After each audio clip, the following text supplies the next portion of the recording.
ವಿಷಯಗಳಿಲ್ಲ.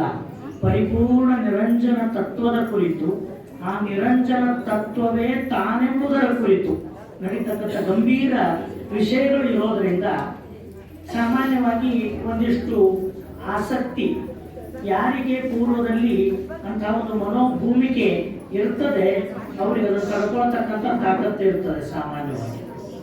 ಇದೇ ಬಸವ ತತ್ವ ಇದನ್ನು 3-4 ಸ್ಥಳಗಳಲ್ಲಿ ನಾವು ಕೇಳ್ತೀವಿ, ಚಿಂತನೆ ಮಾಡ್ತೀವಿ. ಆದರೆ ಇಲ್ಲಿ ನಡೆದದ್ದು ಬಹಳ ಎತ್ತರದ ಸ್ಥಳ. ಇದು ಸಾಮಾನ್ಯವಾದ ಸ್ಥಳ ಅಲ್ಲ. ಇದನ್ನು ಕತಿ ಹೇಳಿ ತಿಳಿಸುವಂಥ ಸ್ಥಳ ಅಲ್ಲ. ಇದು ಪರಿಪೂರ್ಣ ಗಂಭೀರವಾದ ನಿಲುವಿನಲ್ಲಿ ನಡೆದಿರ್ತಕ್ಕಂಥ ಸ್ಥಳ. ಹೆಂಗೆ ನಡೆದಿತ್ತು ಇದುವರೆಗೂ ಅಂದ್ರೆ ಸುಮ್ಮನೆ ಕಣ್ಣು ಮುಚ್ಕೊಂಡು ಕುಂತ್ರೆ ಬಹುಶಃ ನಾವು ಹುಬ್ಬಳ್ಳಿ ಗದಗ ರೋಡ್ನೊಳಗಿಲ್ಲ, ಕಲ್ಯಾಣದ ಅನುಭವ ಮಟ್ಟದೊಳಗೆ ಅದೀವಿ. ಭಾವವನ್ನು ನಮ್ಮನ್ನು ತುಂಬಿಕೊಡುವಂಥ ಅನುಭಾವದ ಎತ್ತರದ ನಿಲುವಿನ ಮಾತುಗಳು ನಡೆದಿತ್ತು. ಅದಕ್ಕೆ ಒಂದಿಷ್ಟು ವಿಚಾರಗಳು, ಚಿಂತನೆಗಳು ಮುಂದುವರೆದಾಗ ನಮ್ಮ ಪೂಜ್ಯ ಬಸವರಾಜಪ್ಪನವ್ರ ಹತ್ರ ಕಿವ್ಯಾಗ ಒಂದು ಮಾತು ಹೇಳಿದೆ ನಾನು. ನನ್ನ ಸ್ಥಿತಿ, ನನ್ನ ಲೆವೆಲ್ ಮುಗಿದೈತ್ರಪ್ಪ, ಈ ವಿಷಯಗಳು ಇನ್ನೂ ನನಗೆ ಅರ್ಥ ಆಗೋದು. ಇಷ್ಟು ಮುಗೀತು, ನಾನು ಇಲ್ಲಿ ತನ ಅರ್ಥ ಆಯ್ತು. ಇನ್ನು ಮುಂದಿದ್ದು ಈ ಶರಣರು ಬಹಳ ಎತ್ತರ ಮೇಲದರ, ಎತ್ತರ ಚಿಂತನೆ ಮಾಡಾಕತ್ತಾರ. ಇದು ನನಗೆ ಪ್ರೇರಣೆ ಕೊಡ್ತು. ಏನಂದ್ರೆ ಕಾಣದ ಇನ್ನೂ ಅನಂತವಾದ ವಿಸ್ತಾರ ಇದೆ, ಅದನ್ನು ನಾವು ಕಾಣೋ ಪ್ರಯತ್ನ ಮಾಡಬೇಕು. ನಾವು ಕಂಡದ್ದಿಷ್ಟ ಆಯಿತು, ಇನ್ನೂ ಕಾಣೋದೈತಿ ಅನ್ನುವಂಥದ್ದು ತಿಳಿಯಲಾರದ ವಿಷಯಗಳು, ನಮ್ಮ ನಿಲುಕಲಾರದ ಅನುಭವಗಳು ಇಲ್ಲಿ ಮೂಡಿ ಬರ್ತಾ ಇತ್ತು. ಅಂತ ಹಿನ್ನೆಲೆಯಲ್ಲಿ ಲಿಂಗಾಂಗ ಸಾಮರಸ್ಯದ ವಿಷಯ ಅಂದರೆ ಅದು ಅತ್ಯಂತಿಕವಾದ ನೆಲೆ. ಆ ಅತ್ಯಂತಿಕವಾದ ನೆಲೆಯನ್ನು ಮುಟ್ಟಿ ಬಸವಣ್ಣವರು ಏನಂದ್ರು, ಎಡ ಹೂಗುಳಿಗಳ ದಾಟಿ ಬರ ಲಿಂಗೈಕ್ಯ ನೆನೆಸುವೆನಯ್ಯ, ಕೂಡಲ ಸಂಗಮ ದೇವ ಕೇಳಯ್ಯ, ನಾನು ನಿಮ್ಮಿಂದಧಿಕನೆಂದೆನಿಸುವೆನಯ್ಯ. ಆ ವಚನದೊಳಗೆ ಈ ಪ್ರಪಂಚದ ಯಾವೊಬ್ಬ ಸಾಧಕರು, ಸಿದ್ಧಿ ಪುರುಷರು ಕೂಡ ಕಾಣದ ಸ್ಥಿತಿ ಇದು. ಯಾವುದು ಅಂದರೆ ನಿಮ್ಮಿಂದ ಅಧಿಕನೆಂದೆನಿಸುವೆನಯ್ಯ. ಈ ಸ್ಥಿತಿಯನ್ನು ಪಡೆದಂಥವರು ಗುರು ಬಸವಣ್ಣನವರು, ಬಸವಾದಿ ಪ್ರಮಥರು. ಅವರ ತತ್ವದ ಬೆಳಕಿನಲ್ಲಿ ಈಗ ನಾವು ಚಿಂತನೆ ಮಾಡಬೇಕಾಗಿರ್ತಕ್ಕಂಥ, ನಮಗೆ ಒದಗಿ ಬಂದಿರತಕ್ಕಂಥ ವಿಷಯಗಳು ಅಂದರೆ ಪಾದೋದಕ ಮತ್ತು ಪ್ರಸಾದ ತತ್ವಗಳು. ಬಹುಶಃ ಪಾದೋದಕ ಮತ್ತು ಪ್ರಸಾದ ತತ್ವಗಳ ಕುರಿತು ನಾವು ಪ್ರವೇಶ ಮಾಡಬೇಕಾದ್ರೆ ಈ ಪಾದೋದಕ ಪ್ರಸಾದ ತತ್ವಗಳಿಗೆ ಮೂಲ ಎಲ್ಲಿಂದ ಉತ್ಪತ್ತಿ ಆಗ್ತದೆ, ಎಲ್ಲಿಂದ ಪಾದೋದಕ ಪ್ರಸಾದಗಳು ಈ ಭಕ್ತನ ಅಂಗಕ್ಕೆ ಸಂಬಂಧಪಡುತ್ತವೆ, ತನ್ಮೂಲಕವಾಗಿ ಭಕ್ತನ ಅಂಗದಲ್ಲಿ ಪರಮಾನಂದ ಮತ್ತು ಪರಮ ಪ್ರಸನ್ನತೆಯನ್ನ ಉಂಟು ಮಾಡುತ್ತವೆ ಅನ್ನೋದನ್ನ ನಾವು ನೋಡಬೇಕಾಗ್ತದೆ. ಯಾವ ಅಷ್ಟಾವರಣದಲ್ಲಿ ಈ ಪಾದೋದಕ ಮತ್ತು ಪ್ರಸಾದ ತತ್ವಗಳು ಪ್ರಕಟಗೊಳ್ಳುತ್ತವಲ್ಲ, ಆ ಪಾದೋದಕ ಮತ್ತು ಪ್ರಸಾದ ತತ್ವಗಳ ಮೂಲ ಸ್ವರೂಪ ಏನಿದೆ ಅಂದ್ರೆ, ಪಾದೋದಕ ಅನ್ನೋದು ಪರಶಿವನ ಪರಮಾನಂದ ಸ್ವರೂಪ, ಪ್ರಸಾದ ಅನ್ನೋದು ಅನಂತ ಪ್ರಸನ್ನತಾ ಸ್ವರೂಪ. ಈ ಪ್ರಸನ್ನತೆ ಮತ್ತು ಪರಮಾನಂದದ ಸ್ಥಿತಿಗಳು ಎಲ್ಲಿವೆ, ಎಲ್ಲಿಂದ ಈ ಭಕ್ತ ಅವುಗಳನ್ನು ತನ್ನಲ್ಲಿ ವ್ಯಕ್ತಗೊಳಿಸಿಕೊಂಡು ತಾನು ಈ ಭೌತ ಸುಖದ ಮತ್ತು ದುಃಖದ, ಸಂತೋಷದ ವಿಚಾರಗಳಿಂದ ಊರ್ಧ್ವಮುಖಗೊಂಡು ಪರಮಾನಂದವೆಂಬ ಸ್ಥಿತಿಯಲ್ಲಿ ತಾನು ಸ್ಥಿರಗೊಳ್ತಾನೆ ಅನ್ನೋದನ್ನ ನಾವೊಂದಿಷ್ಟು ಚಿಂತನೆ ಮಾಡಬೇಕಾಗ್ತದೆ. ಆ ಪ್ರಸನ್ನತೆ ಅನ್ನೋದು ನಮ್ಮಲ್ಲಿ ಹೆಂಗೆ ಅಳವಡುತ್ತದೆ, ತನ್ಮೂಲಕವಾಗಿ ಪಾದೋದಕ ಮತ್ತು ಪ್ರಸಾದ ಸ್ವರೂಪ ಅತ್ಯಂತಿಕ ನೆಲೆಯಲ್ಲಿ ಭಕ್ತನೇ ಆಗಿ ನಿಲ್ಲುವಂಥದ್ದು. ಅದರ ಕುರಿತು ನೋಡಬೇಕಾದ್ರೆ ಇದು ಎಲ್ಲಿಂದ ಬಂತು ಅಂದರೆ, ಮೊದಲಿಗೆ ಸ್ವಲ್ಪ ಸಂಕ್ಷಿಪ್ತವಾಗಿ ಗುರು, ಲಿಂಗ ಮತ್ತು ಜಂಗಮ ಅನ್ನೋ ತತ್ವಗಳನ್ನು ನಾವು ಸ್ವಲ್ಪ ನೋಡಿಕೊಂಡು, ಗುರುಲಿಂಗ ಜಂಗಮದ ಮುಖದಿಂದ ಪಾದೋದಕ ಪ್ರಸಾದಗಳು ನಮಗೆ ಹೆಂಗೆ ಬಂದು, ನಮ್ಮಲ್ಲಿ ಹೆಂಗೆ ಬಂದು ಸಂಬಂಧಗಳು ಅನ್ನೋದನ್ನು ಚಿಂತನೆ ಮಾಡಬೇಕು. ಹಾಗಾದರೆ ಗುರು, ಲಿಂಗ ಮತ್ತು ಜಂಗಮ ಅಂದ್ರೆ ಏನು, ಸಂಕ್ಷಿಪ್ತವಾಗಿ ನಾವು ಅರ್ಥ ಮಾಡ್ಕೋಬೇಕು. ಗುರು, ಲಿಂಗ, ಜಂಗಮ ಅಂದ್ರೆ ಏನು ಅನ್ನೋದನ್ನ ಅತ್ಯಂತ ಸ್ಪಷ್ಟವಾಗಿ ಗುರು ಬಸವಣ್ಣನವರು ತಮ್ಮ ವಚನದಲ್ಲಿ ತೋರಿಸಿಕೊಡ್ತಾರೆ. ನಿತ್ಯ ನಿರಂಜನ ಪರಂಜ್ಯೋತಿ ಪರವಸ್ತು, ನಿತ್ಯ ನಿರಂಜನ ಪರಂಜ್ಯೋತಿ ಪರವಸ್ತು ಉಪದೇಶವ ಕೊಟ್ಟು ತಾನೇ ಗುರುವಾದ ಕರಸ್ಥಲಕ್ಕೆ ಬಂದು ಪೂಜೆಗೊಂಡು ತಾನೇ ಲಿಂಗವಾದ. ಹಸರವಾದ ಪ್ರಪಂಚವನ್ನೆಲ್ಲ ಕಳೆದು ದಾಸೋಹವ ಮಾಡಿಸಿಕೊಂಡು ತಾನೇ ಜಂಗಮವಾದ. ಇಂತಿ ಗುರು ಲಿಂಗ ಜಂಗಮ ಒಂದೇ ಅಲ್ಲದೆ ತಿಲಾಂಶ ಭೇದವಿಲ್ಲ. ಹಾಗಾದ್ರೆ ಈ ವಚನದ ಮುಖಾಂತರ ಗುರು ಬಸವಣ್ಣನವರು ನಮಗೆ ಅರಿವಿದ ತತ್ವ ಏನು ಅಂದ್ರೆ, ಗುರು ಲಿಂಗ ಜಂಗಮ ಅನ್ನೋ ಮೂರು ಬೇರೆ ತತ್ವಗಳಾಗಿಲ್ಲ. ಒಂದೇ ಪರವಸ್ತು ತನ್ನ ಲೀಲೆಗಾಗಿ ತಾನೇ ಅರಿವ ಬೋಧಿಸಿದಾಗ, ತನ್ನ ಸ್ವರೂಪವನ್ನು ತಾನು ತೋರಿಕೊಟ್ಟಾಗ ತಾನೇ ಗುರುವೆನಿಸಿದ. ಆ ಸ್ವರೂಪವನ್ನು ತೋರಿಕೊಡೋ ಸಂದರ್ಭದಲ್ಲಿ ಭಕ್ತನ ಅರಿವನ್ನೇ, ಭಕ್ತನ ಅಂತರಂಗದ ಚಿತ್ ಬೆಳಕನ್ನೇ ಕರಸ್ಥಲಕ್ಕೆ ತಂದುಕೊಟ್ಟು ಪೂಜೆಗೊಂಡಾಗ ಆತನೇ ಲಿಂಗವಾದ. ಈ ಭಕ್ತ ಯಾವ ಲಿಂಗವನ್ನ ಕರಸ್ಥಲದಲ್ಲಿಟ್ಟು ಪೂಜಿಸ್ತಾನೋ ಅದು ಇಷ್ಟೇ ಲಿಂಗವಲ್ಲ, ಈ ಲಿಂಗದ ಅನಂತ ವಿಸ್ತಾರ ಇಡೀ ಬ್ರಹ್ಮಾಂಡದೊಳಗೆಲ್ಲ ತುಂಬಿದೆ.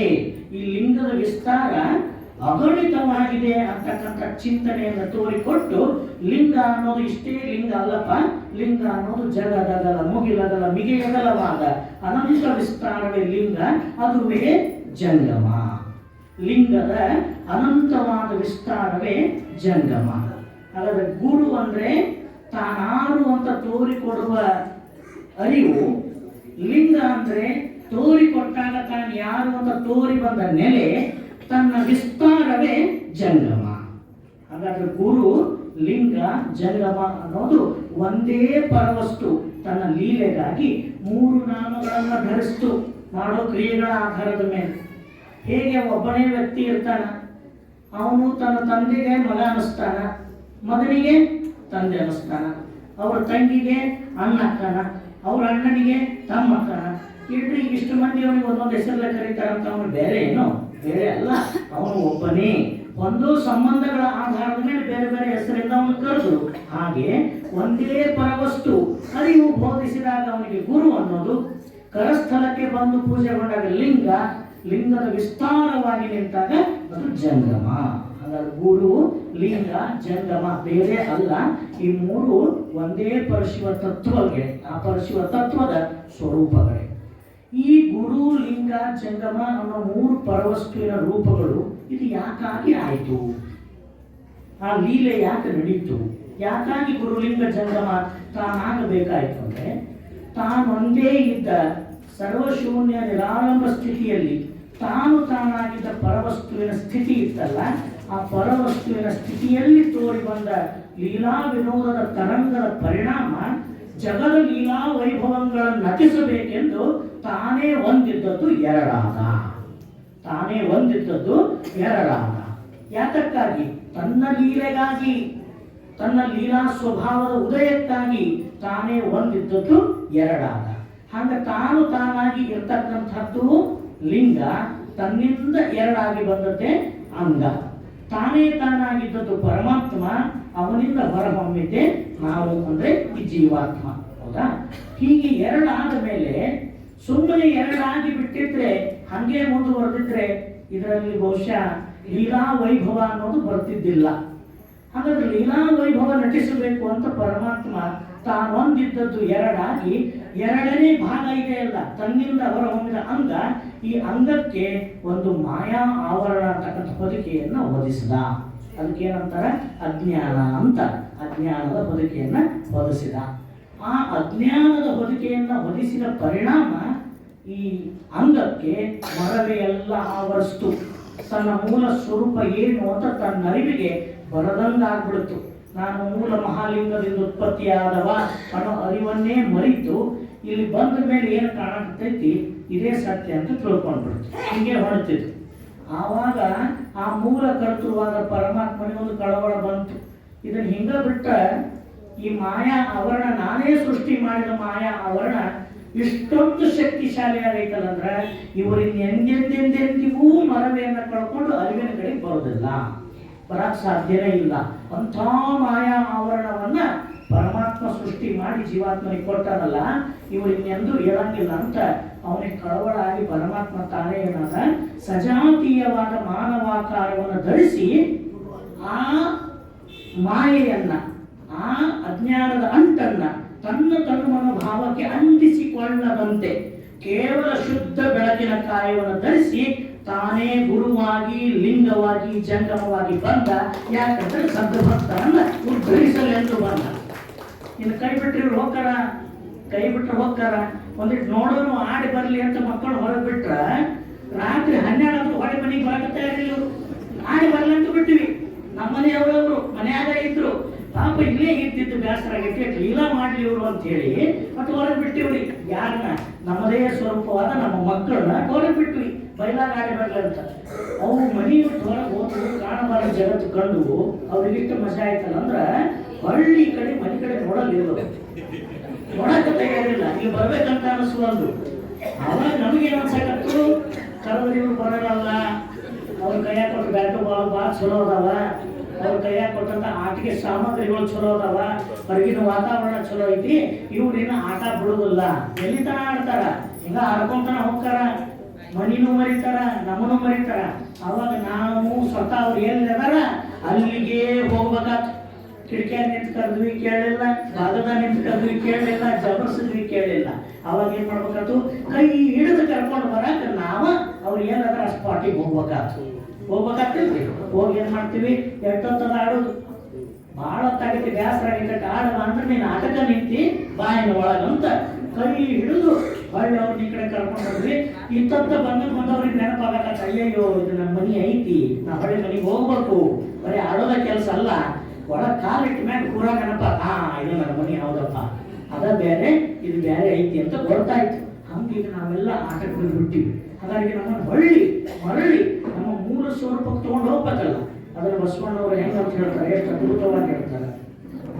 ವನದ ಕೋಗಿಲೆ ಮನೆಗೆ ಬಂದರೆ, ವನದ ಕೋಗಿಲೆ ಮನೆಗೆ ಬಂದರೆ ತನ್ನ ವನವ ನೆನೆಯುವುದ ಮಾಂಬುದೆ.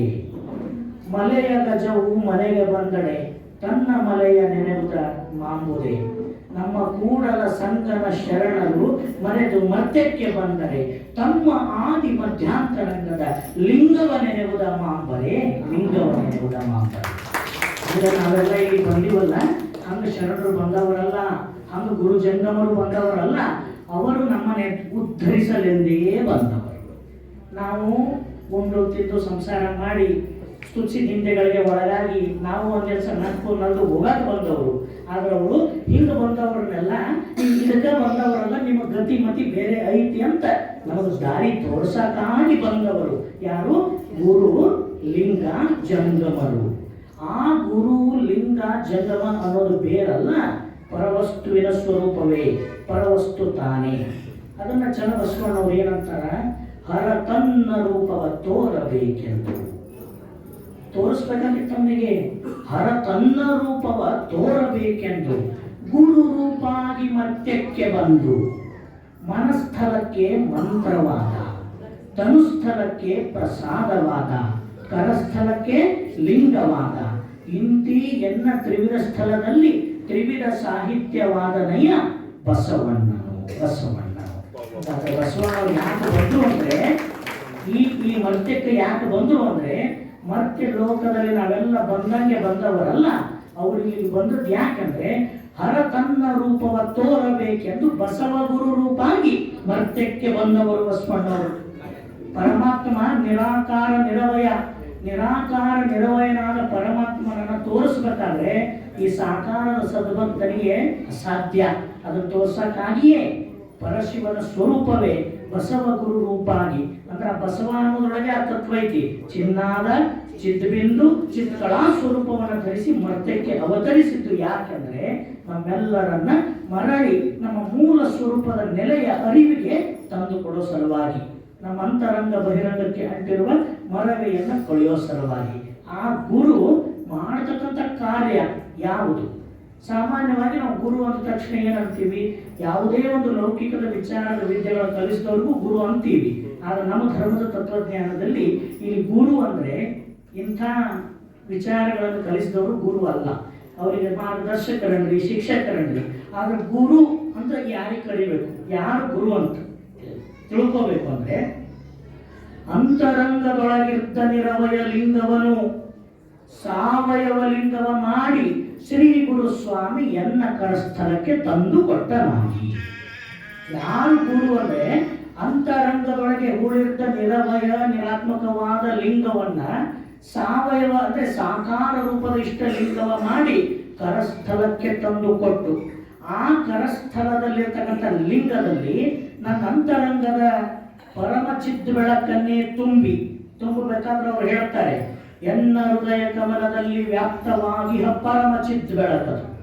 ಆ ಪರಮಚಿತ್ ಬೆಳಕನ್ನ ಮೊದಲು ಭಾವಕ್ಕೆ ತಂದು, ಭಾವದಿಂದ ಮನಕ್ಕೆ ತಂದು, ಮನದಿಂದ ಕಂಗಳಿಗೆ ತಂದು, ಕಂಗಳಿಂದ ಕರಸ್ಥಳದಲ್ಲಿ ತುಂಬಿ, ಈ ನಿನ್ನ ಕರಸ್ಥಳದ ಲಿಂಗ ಬೇರಲ್ಲ, ಈ ಅನಂತ ಬ್ರಹ್ಮಾಂಡವನ್ನು ತುಂಬಿರುವ ನಿನ್ನನ್ನು ತುಂಬಿರುವ ಪರಮಚಿತ್ ಬೆಳಕು ಬೇರಲ್ಲ. ಅಖಂಡ ಬೆಳಕನ್ನೇ, ಅಖಂಡ ಅರಿವನ್ನೇ ಲಿಂಗದಲ್ಲಿ ತುಂಬಿ ತೋರಿಸ್ತಾರಲ್ಲ, ಹೀಗೆ ನನ್ನ ನಿಜದ ನೆಲೆಯನ್ನು ನನಗೆ ತೋರಿಕೊಡುವವನೇ ನಿಜವಾದ ಸದ್ಗುರು. ಅದಕ್ಕೆ ಇದು ಲೌಕಿಕದ ವಿದ್ಯೆ ಅಲ್ಲ. ಇಲ್ಲಿ 64 ವಿದ್ಯೆಗಳದಾವ. ಆ ವಿದ್ಯೆಗಳ ಕಲಿಸೋರು ಗುರು ಅಲ್ಲ. ಅದಕ್ಕೆ ಇಷ್ಟೊತ್ತ ತನಕ ಚಿಂತನೆ ಆಯ್ತಲ್ಲ, ಅಣಿಮಾದಿ ಸಿದ್ಧಿಗಳನ್ನು ಕಲಿಸಿದ್ರು, 64 ವಿದ್ಯೆಗಳಲ್ಲಿ ಪಾರಂಗತರಾದ್ರೂ ಕೂಡ ಭವ ತಪ್ಪೋದಿಲ್ಲ. ಅಲ್ಲಿ ಹೋಗ್ತಾರಲ್ಲ, ಕೈಲಾಸಕ್ಕೆ ಶಿವನ ಸನ್ನಿಧಿಗೆ ಹೋಗ್ಯಾರ, ವೈಕುಂಠದ ಸನ್ನಿಧಿಗೆ ಹೋದವರದಾರ, ಅಲ್ಲಗಳೆಲ್ಲ ಬೇಡ, ಹೋಗೋಲ್ರಾಟ. ಆದ್ರೆ ಡಿಫರೆನ್ಸ್ ಏನಾಗಿದೆ? ನಾವು ಒಂದು ತಪ್ಪು ಮಾಡ್ತೀವಿ ಹೊಸ ತತ್ವದವರು. ಆ ಕೈಲಾಸನೇ ಇಲ್ಲ, ಅಲ್ಲಿ ಹೋಗ್ಯಾರ ಅಂತ ಸುದ್ದಿ ಹೇಳಿದ್ರೆ ಅದು ಅಲ್ಲ ಅಂದ್ಬಿಡೋದು. ಡಿಫರೆನ್ಸ್ ಏನ್ ಹೇಳ್ತೀರಿ? ಅಲ್ಲ, ಇವತ್ತು ಸಾವಿರ ಸಂಖ್ಯೆಯೊಳಗೆ ನಂಬುವಂತ ಶೈವ ಭಕ್ತರದ ಅದನ್ನ ಮಾಡಿದ ಘಟನೆಗಳದಾವ. ಎಷ್ಟೋ ವಚನಗಳಲ್ಲಿ ಬಸವಣ್ಣವರು ಉಲ್ಲೇಖಿಸ್ಯಾರ. ಅದಾವ. ಎಷ್ಟು ವಚನಗಳು ಬೇಕು ನಿಮಗೆ? ಎಷ್ಟು ವಚನಗಳು ಬೇಕು? ಅಷ್ಟು ವಚನಗಳು ಅದಾವ.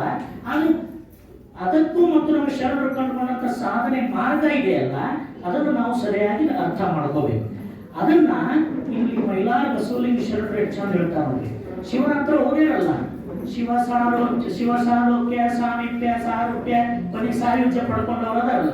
ಅವು ನಮ್ಮ ಲಿಂಗವಂತ ಸದ್ಭಕ್ತರ ಗುರಿಗಳಲ್ಲ, ಶೈವರ ಗುರಿಗಳು. ಅವ್ರು ಹೋಗ್ಬರ್ಬೇಕು ಅಲ್ಲಿಗೆ. ಆದ್ರೆ ಲಿಂಗವಂತರಿಗೆ ಅದಕ್ಕೂ ಏನ್ ಡಿಫರೆನ್ಸ್ ಅಂದ್ರೆ ಅವ್ರು ತೋರಿಸ್ಕೊಡ್ತಾರೆ. ಶಿವನ ಸನ್ನಿಧಿಯರಿಗೆ ಭವಮರಣ ಉಂಟೆಂದು ಸಾಕ್ರೆ ಶಿವನ ಕಡೆ ಹೋಗ್ಯಾರ ಅವರು. ಆದ್ರೆ ಅವ್ರಿಗೆ ಮಾತ್ರ ಭವದುಃಖ ತಪ್ಪೋದು ಇಲ್ಲ.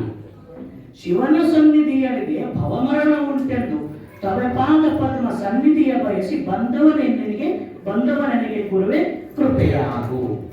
ನಮ್ಮ ಗುರು ತತ್ವ ಹೇಗಿದೆ ಅಂದ್ರೆ, ಶಿವನ ಸನ್ನಿಧಿಗೆ ಕಳಿಸೋದಲ್ಲ, ಶಿವನೇ ತಾನಾಗುವ ಮೂಲಕ ಭವ ದುಃಖವನ್ನೇ ನಿವಾರಿಸಿಕೊಳ್ಳುವ ಧರ್ಮ ಇದು. ಅವರು ಕೈಲಾಸದೊಳಗಿರೋ ಶಿವ ಅಂತ ಹೋದ್ರು, ತಪಸ್ಸಾಚರಣೆ ಮಾಡಿದ್ರು, ಶಿವ ಕಣ ತೆಗೆದ. ಇವ್ರಿಗೆ ಏನ್ ಬೇಕು? ಲೌಕಿಕದ ಫಲಪದಗಳನ್ನು ಕೊಟ್ಟ. ಆದ್ರೆ ಶಿವನಿಂದ ಪದವಿ ಪಡೆದರೂ ಕೂಡ ಭವದುಃಖ ಮಾತ್ರ ತಪ್ಪೋದಿಲ್ಲ. ಅಂದ್ರೆ ಭವದುಃಖ ಯಾವುದರಿಂದ ತಪ್ಪೈತಂದ್ರೆ, ಈ ಲಿಂಗವಂತ ಧರ್ಮ ತತ್ವ ಸಿದ್ಧಾಂತದಲ್ಲಿ ಗುರು ತೋರಿದ ಲಿಂಗದಲ್ಲಿ ತನುಮನ ಭಾವಗಳನ್ನು ಅರ್ಪಿಸಿಕೊಂಡು ತಾನೇ ಲಿಂಗಾಂಗ ಸಾಮರಸ್ಯವನ್ನು ಹೊಂದುವ ಮುಖಾಂತರವಾಗಿ ಭವದುಃಖವನ್ನೇ ನೀಡತಕ್ಕಂಥ ಮಹಾಮಾರ್ಗವನ್ನು ಗುರು ಬಸವಣ್ಣನವರು ಕೊಟ್ಟರು. ಹಾಗಾದ್ರೆ ಇಲ್ಲಿ ಗುರು ಅಂದ್ರೆ ಯಾರು? ತನ್ನ ತಾನಾರೆಂದು ತೋರುವ ಅರಿವೇ ನಿಜವಾದ ಗುರು. ಅದಕ್ಕೆ ಎಷ್ಟು ಚಂದ ಹೇಳಿದ ತಾಯಿ, ಎನ್ನ ನರಿಸದಿರುವೆ ನಿನ್ನ ನರಿಸದಿರು. ಎನ್ನ ನರಿಯದವ ನಿನ್ನ ನರಿಯ, ಎನ್ನ ನರಿಯದವ ನಿನ್ನ ನರಿಯ, ಎನ್ನ ನರಿಸದೆ ನಿನ್ನ ನರಿಸಿದೆಯಾದರೆ ನೀ ನನಗೆ ಗುರುವಲ್ಲ, ನಾ ನಿನಗೆ ಶಿಷ್ಯನಲ್ಲ. ಎಂಥ ಮಾತು! ನಿನ್ನ ನರಿಸದೆ ಎನ್ನ ನರಿಸಿದೆಯಾದರೆ ನೀ ನನಗೆ ಗುರು, ನಾ ನಿನಗೆ ಶಿಷ್ಯ. ನಾನು ಯಾರು ಅಂತ ನನಗೆ ತೋರಿಸ್ಕೊಡು, ನನ್ನ ಮೂಲ ಸ್ವರೂಪ ಏನು ಅಂತ ನನ್ನ ಅರಿವಿಗೆ ತಂದುಕೊಡು. ಹಾಗಾದ್ರೆ ನನ್ನ ನಿಜದ ನೆಲೆಯನ್ನು ನನಗೆ ತೋರಿಕೊಡುವುದೇ ಗುರು. ಹಾಗಾದ್ರೆ ಅದು ತೋರಿಕೊಟ್ಟಾಗ ನನ್ನ ನಿಜದ ನೆಲೆ ಯಾವುದು ಅಂತ ತೋರಿ ಬಂದ ಸತ್ಯವೇ ಲಿಂಗ. ಹಾಗಾಗಿ ನೀನು ಯಾರು ಅಂದ್ರೆ ನೀನು ಲಿಂಗವೇ ಎಂಬ ಸತ್ಯ. ಲಿಂಗ ಅಂತ ನಿನ್ನ ಬಿಟ್ಟು ಬೇರೆ ವಸ್ತು ಅಲ್ಲ. ಗುರು ತೋರಿದಾಗ ತೋರಿ ಬಂದ ಪರಮ ಸತ್ಯವೇ ಲಿಂಗ. ಅದಕ್ಕೆ ಪ್ರಭುದೇವರು ಏನಂದ್ರು? ಗುರು ತೋರಿಸಿದಲ್ಲದೆ ಕಾಣಿಸದಲ್ಲ. ಈಗೇನು ಕೆಲವರು ಅಂತೀವಲ್ಲ, ಗುರು ಬೇಡ ಉಪದೇಶ ಬೇಡ ಅಂತ. ಆದ್ರೆ ಪ್ರಭುದೇವರು ಹೇಳ್ತಾರ, ಗುರು ತೋರಿಸಿದಲ್ಲದೆ ಕಾಣಿಸದನ್ನ ಸಾರೇ ಚಂದದೆ ಮುಕುತಿ. ಆದ್ರೆ ಎಲ್ಲ ಕಡೆ ಇದೆ, ಅದು ನನ್ನೊಳಗೂ ಇದೆ, ಅನಂತ ಬ್ರಹ್ಮಾಂಡದೊಳಗೂ ಇದೆ. ಆದರೆ ಮಾಯಾ ಆವರಣದ ಕತ್ತಲೆ ಕಾರಣಕ್ಕೆ ಅದು ಕಾಣ್ತಿಲ್ಲ. ಅದನ್ನು ಕಳ್ಕೋಬೇಕಾದ್ರೆ ಯಾರು ತೋರಿಸ್ಬೇಕಂತ ಅರಿವಿನ ಸಾಕಾರ ಮೂರ್ತಿಯೇ ತಾನಾದ ಸುಜ್ಞಾನ ಸಕ್ರಿಯಾ ಮೂರ್ತಿಯೇ ತಾನಾದ ಗುರು ತೋರಿಸಿದಲ್ಲದೆ ಕಾಣಿಸದನ್ನ. ಹಾಗಾದ್ರೆ ಅಂತಪ್ಪ ತೋರಿಸ್ತಕ್ಕಂಥ ಕ್ರಿಯೆಗೆ ಏನಂತ ಕರೀತಾರೆ? ತೋರಿಸೋ ಕ್ರಿಯೆಗೆ ಉಪದೇಶ ಕೊಡುವುದು ಅಂತಾರ, ದೀಕ್ಷೆ ಮಾಡುವುದು ಅಂತ.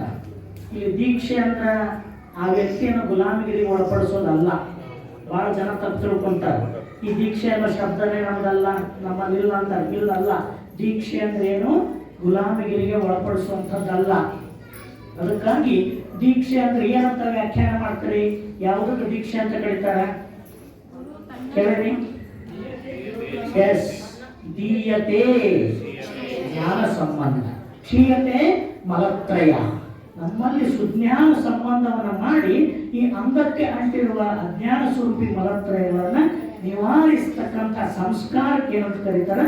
ದೀಕ್ಷೆ, ಉಪದೇಶ ಅಂತ ಕರೀತಾರೆ. ಆ ದೀಕ್ಷೆಯಲ್ಲಿ ಗುರು ಏನು ಕೊಡ್ಬೇಕಂತ ಸಿದ್ದರಾಮೇಶ್ವರಿ ಎಚ್ಚರಿಕೆ ಕೊಡ್ತಾರೆ. ಹಂಗ ಕೊಡೋದಲ್ಲಪ್ಪ. ಬೋಧೆ, ಬೋಧೆ ಅಂದರೆ ಕರ್ಣವನೂದಿ ಮಂತ್ರವ ಹೇಳುವುದು ಬೋಧೆಯೇ. ಸುಮ್ಮನೆ ಹೇಳೋದು ಮಂತ್ರ ಹೇಳಿದ್ರೆ ಬೋಧೆ ಆಯ್ತೇನೋ? ಅಲ್ಲ. ತನುತ್ರಯ ಸಾಕ್ಷಿಯಾಗಿ ನೀನೇ ಪರವಸ್ತು ಎಂಬುದು ನಿಜ ಬೋಧೆ ಕಾಣ ಕಪಿಲ ಸಿದ್ಧ ಮಲ್ಲಿಕಾರ್ಜುನ. ನೀನೇ ಪರವಸ್ತು ಅಂತ ಗಟ್ಟಿಗೊಳಿಸೋದು, ನೆಲೆಗೊಳಿಸ್ತಕ್ಕಂಥದ್ದು ನಿಜ ಬೋಧೆಯ ಸ್ವರೂಪ ಅಂತ ತೋರಿಸ್ಕೊಳ್ತಾರೆ. ಹಾಗಾದ್ರೆ ಆ ಪರವಸ್ತುವೇ ಲಿಂಗ, ಆ ಅಂತರಂಗದೊಳಗಿದ್ದ ನಿರವಯ ಲಿಂಗವೇ ಸಾವಯವ ಲಿಂಗ ಅಂದ್ರೆ ಇಷ್ಟಲಿಂಗವೆಂಬ ಸ್ವರೂಪವಾಗಿ ನಮ್ಮ ಕರಸ್ಥಲಕ್ಕೆ ಬಂದಿದೆ.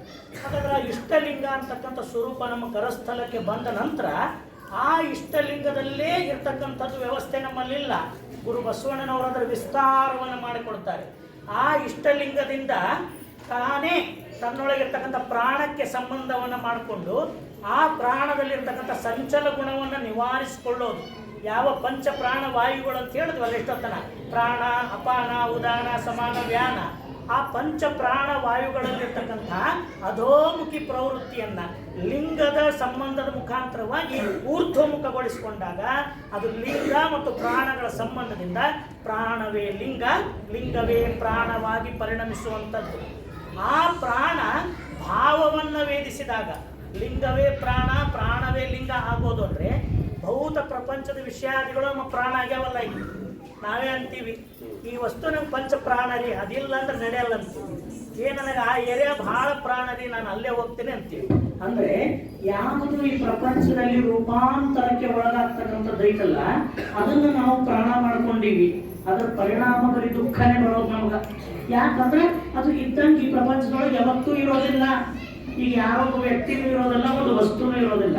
ಅದನ್ನ ನಾವು ಪ್ರಾಣ ಮಾಡ್ಕೊಂಡಿವಂದ್ರೆ ಅದು ರೂಪಾಂತರಗೊಳ್ತು ನಾಶ ಆಯಿತು ಅಂದ್ರೆ ನಮಗೆ ದುಃಖ ಬರ್ತೈತಿ. ಹಾಗಾದ್ರೆ ಪ್ರಾಣ ಯಾವ್ದಾಗಬೇಕು? ರೂಪಾಂತರಗಳಿಲ್ಲದ, ಸಾವಿಲ್ಲದ, ಕೇಳಿಲ್ಲದ, ರೂಹಿಲ್ಲದ ಚೆಲುವಂಗಾನೋಲಿದೆ ನೋವ. ಆ ಅಪ್ರತಿಮವಾದ ಚೆಲುವಿಗೆ ನಮ್ಮ ಪ್ರಾಣ ಆಗ್ಬಿಡ್ತು ಅಂದ್ರೆ ಅಲ್ಲಿ ಏನೂ ಏರಿಳಿತಗಳಿಲ್ಲ, ವ್ಯತ್ಯಾಸಗಳು ಇಲ್ಲ. ಆ ಪ್ರಾಣ ಅಂದ್ರೆ ಪರವಸ್ತು, ಪರವಸ್ತು ಅಂದ್ರೆ ತನ್ನ ಪ್ರಾಣ ಅನ್ನುವಷ್ಟರ ಮಟ್ಟಿಗೆ ಬೆರೆತಾಗ ಅದು ಸಹಜವಾಗಿ ಪ್ರಾಣಲಿಂಗದ ಸ್ಥಿತಿಯಾಗ್ತದೆ. ಆ ಪ್ರಾಣಲಿಂಗ ಭಾವವನ್ನು ವೇದಿಸಿದಾಗ ಆ ಭಾವದಲ್ಲಿ ಆವರಿಸಿರ್ತಕ್ಕಂಥ ಷಡ್ಭಾವ ಭ್ರಮೆಗಳದಾವಲ್ಲ, ಜಾತಿ, ಮತ, ಕುಲ, ಗೋತ್ರ, ವರ್ಣ, ಆಶ್ರಮ, ಇದೇನೂ ನೀನಲ್ಲದ, ಹೆಣ್ಣೂ ಅಲ್ಲದ, ಗಂಡೂ ಅಲ್ಲದ, ನಾಮರೂಪರಹಿತವಾದ ಕೇವಲ ಸಚ್ಚಿದಾನಂದ ನಿತ್ಯ ಪರಿಪೂರ್ಣವೇ ನೀನೆಂಬ ಸ್ಥಿತಿ ಗಟ್ಟಿಗೊಂಡಾಗ ಅದು ಭಾವಲಿಂಗದ ಸ್ಥಿತಿ. ಭಾವಲಿಂಗದ ಸ್ಥಿತಿ ಅದುವೇ ಲಿಂಗದ ಅನಂತವಾದ ವಿಸ್ತಾರ. ಆವಾಗ ನನ್ನೊಳಗೆ ಸಕಲ ಜೀವರಾಶಿಗಳು ಇದ್ದಾರೆ, ಸಕಲ ಜೀವರಾಶಿಗಳೆಲ್ಲರೊಳಗೆ ನಾನಿದ್ದೇನೆ. ಆ ನಾನು ಅನ್ನೋ ಅಸ್ತಿತ್ವ ದೇಹದ ಅಲ್ಲ, ಅದು ಅನಂತವಾದ ಪರವಸ್ತುವಿನ ಅಸ್ತಿತ್ವ. ಅದಕ್ಕೆ ಶರಣರನ್ನ ಕುರಿತು ಹೇಳುವಾಗ ಬಸವಣ್ಣವರು ಒಂದು ಮಾತು ಬರೀತಾರೆ. ಏನಂತ ಹೇಳ್ತಾರೆ ಅವರು ಅಂದ್ರೆ, ಅಘಟಿತ ಘಟಿತರು ಅಖಂಡಿತ ಮಹಿಮರು, ನಿಜದಲ್ಲಿ ನಿರ್ಲೇಪ ಭಾವುಕರು, ಕೂಡಲ ಸಂಘ ನಿಮ್ಮ ಶರಣರು. ನಾವೆಲ್ಲ ಶರೀರ ಧರಿಸಿವಲ್ಲ, ಇದಿಷ್ಟ ನಾನಂತ ತಿಳ್ಕೊಂಡಿವಿ, ಇದು ಖಂಡಿತ. ಶರೀರ ಭಾವವನ್ನು ಮೀರಿ ಸ್ವರ್ಗ ಮಧ್ಯ ಪಾತಾಳದೊಳಗೆಲ್ಲ ಚತುರ್ದಶ ಭುವನಗಳೊಳಗೆಲ್ಲ ತುಂಬಿ ತೋರುವ ಅನಂತ ಪರವಸ್ತು ಅದು ಒಂದೇ. ಆ ಒಂದೇ ನಾನು, ನಾನೇ ಆ ವಸ್ತು ಅನ್ನುವಂಥ ಅನಂತ ವಿಸ್ತಾರ ಇದೆಯಲ್ಲ, ಇದನ್ನು ಧರಿಸಿದವರೇ ಶರಣರು. ಅದಕ್ಕೆ ಈ ಶಬ್ದ ಅವ್ರಿಗೆ ಏನಂತ, ಅಖಂಡಿತ ಮಹಿಮರು. ಅಖಂಡಿತ ಮಹಿಮರು ಈ ಅಖಂಡವಾಗಿರ್ತಕ್ಕಂಥ ಪರವಸ್ತುವನ್ನ ತನ್ನೊಳಗೂ ತನ್ನ ಹೊರಗೂ ಎಲ್ಲೆಡೆಯಲ್ಲೂ ಪರವಸ್ತುವಿನ ನೆಲೆಯನ್ನ ಅನುಭವಿಸೋದಿದೆಯಲ್ಲ, ಕಾಣೋದಿದೆಯಲ್ಲ, ಅದುವೇ ಜಂಗಮದ ನೆಲೆ. ಜಂಗಮದ ನೆಲೆ.